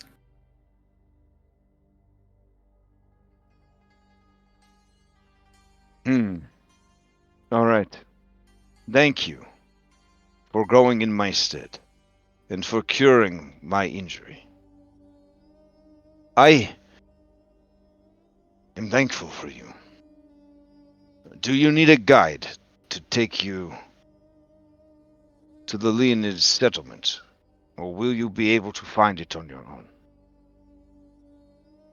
Our intention was to helpful. sail there. But yeah, The Leonids are distrustful of the seas. They have no ports. All their settlements are inland. The greatest concentration of them can be found here.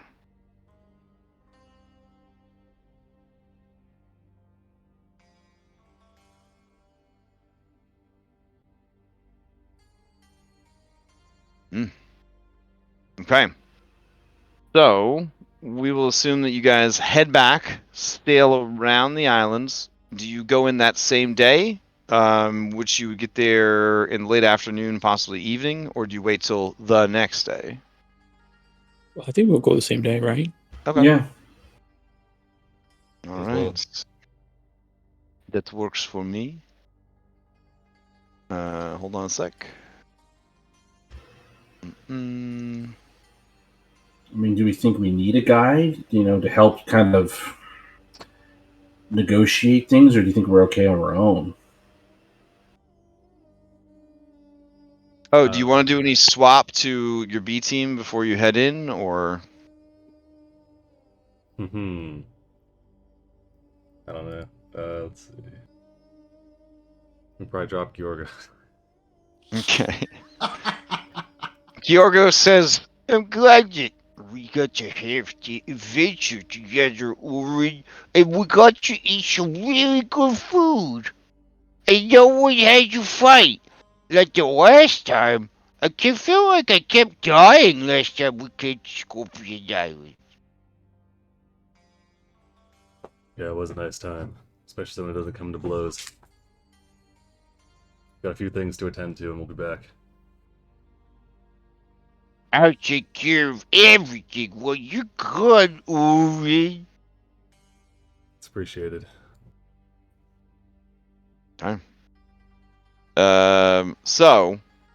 Telemachus says, my friends, whoever goes with us, they probably should not be a god. Yeah. And he points to his head like thinking man meme, like, who's paying attention, huh? This guy. Nessa says, maybe we should bring like the most like mortal person we have. And as she says that, the camera zooms in on Testicles, who is coiling some rope on the deck of the ship.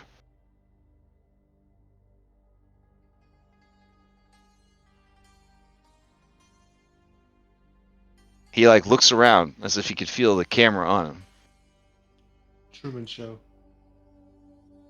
But then you realize the camera was filming a different person that was behind him. I don't know if he counts as mortal anymore. Like, he's been killed like 3 times and he's still here.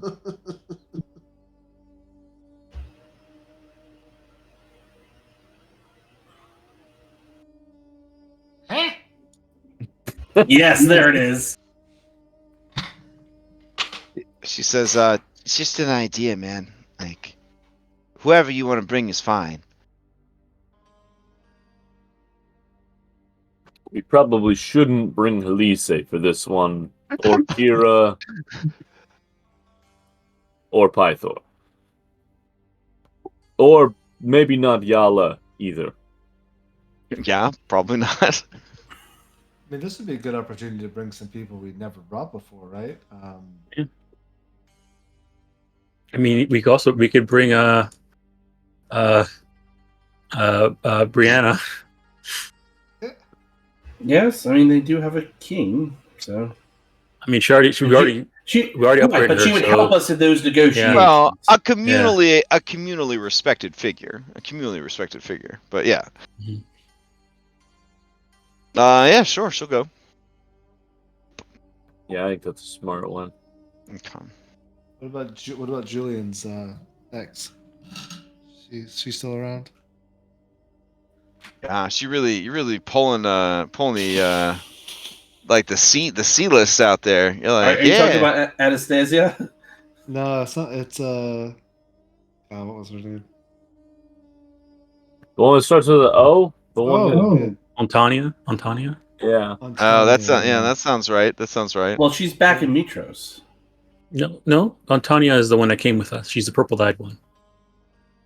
She has like a really cool B team ability that we've never read. Yeah, the Vengeful Strike. There it is. She's a closet warlock. Oh, so that explains all the deep breathing in that closet in my in my cabin. Some R. Kelly playing in the background. Oh my goodness. All right. So this is pretty simple. I'm gonna be honest. There's not a lot going on with these guys. So you park your boat. You head inland, and very quickly, you run into Leonid hunters, and they inquire as to what your business is in their lands.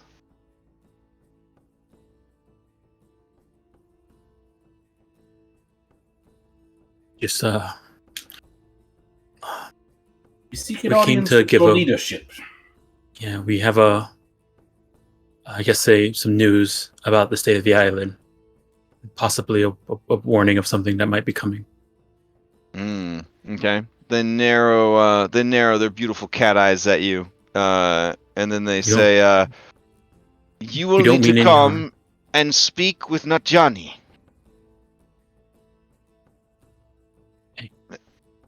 All right. So they lead you through beautiful savannas, and you can see that some catfolk off in the distance are doing battle against one of the mightiest of all beasts, a giraffe. Yeah. They're on Someone. this island too. Yeah. Like 4 of them are sort of stacked, and then they turn sideways. The giraffe turns sideways. They compare the power and toughness, and 3 of the catfolk are knocked unconscious, but the 4th manages to defeat the giraffe. Very amazing.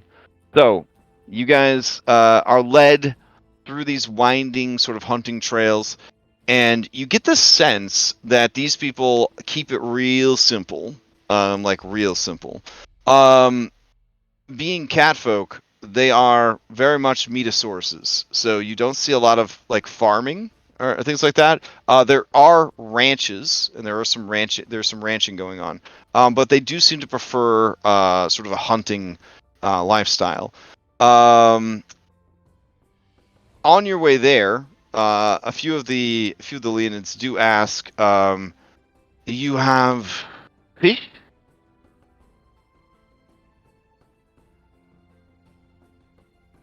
No? You were asking if we had fish with us? Yes. Not on us, but Yeah. we They do. seem very disappointed. We do fish on our ships when we're traveling. Steve pulls 2 fish out of his bag. What is the explanation for having 2 fish in your bag, sir? In case I was to get hungry later on. I'm all out of leeches, so I see. He is a warlock of they're a. small. Okay, they're small. Okay. They're small. They're not big. They're small. Yeah. All right, their tummies rumble, and they explain to you that fish from the sea is considered a great and rare delicacy because their ancestors angered the god of storms and sea so greatly that they fear going out on the water, and so what coastal fish they can catch are the ones that get close enough to shore. but big delicious fish from the deeper waters are rarely ever enjoyed by them. It's considered the finest delicacy. These aren't very big, but you're welcome to have them. Oh man, yeah, they take them, they sniff them, and then they kind of shrug and they snarf them down.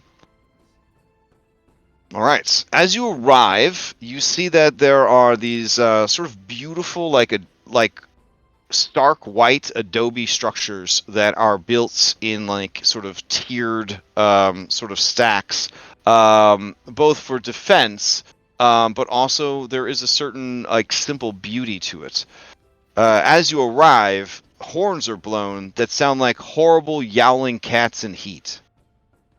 And then you see coming out of one of the larger but still sort of plainly decorated adobes is the most majestic white-furred lion man you have ever seen in your life. Something about him screams paladin, good guy, hero. And not Johnny with his beautiful blue eyes. He does look upon you guys and say, "Welcome, strangers. I hear you bring news. I would listen next week." Yeah. All right, and that's when we'll stop. 1/4 of your time to get off the island will be gone by then. No. All right. So, all right. Congratulations. We did it. We saved Prime- the island. Prime was unable to elicit the apology necessary for removing the curse. They had their own motivations when they got to the Island of Time. So all their centaurs were still cursed. So, well, not all of them. Yeah, well, yeah, I guess all of them. Yeah. Anyways, yeah. So let's see. Quick announcements. Tomorrow night is the epilogues and wrap party for Prime. I would advise not tuning in. We're gonna spoil everything and then some about the entire campaign. And then Tuesday night we got Abomination Vaults and Cyberpunk Red. Wednesday back to Dragon's Dogma after 3 weeks away. Thursday Curse of Strahd Nightfall. Sounds like it's going to be a pretty exciting session. Friday, I don't know if we're going to do a vodcast or not, but maybe. We had a pretty good one this past Friday. It was quite enjoyable. And then Saturday morning, Red Handed Doom. They got 4 sessions left. They had probably one of their best and most dramatic role-playing sessions this weekend, which kind of sets them up, I think, for riding the roller coaster like downhill to the finish line through some corkscrews and loop-de-loops. Saturday night, we're going to play some Solasta. Sunday morning, Curse of Strahd Daybreak. Well, at least, the 2 players I have left. And then Sunday evening, we'll be back here. Does anybody have any announcements before we adjourn? Not for me. Nope. Nothing for me. All right. Nice. I hope everybody has a great week. Stay safe and healthy and all that stuff. And then we will continue next time. All right. Thanks for the game. All right. Night, everybody.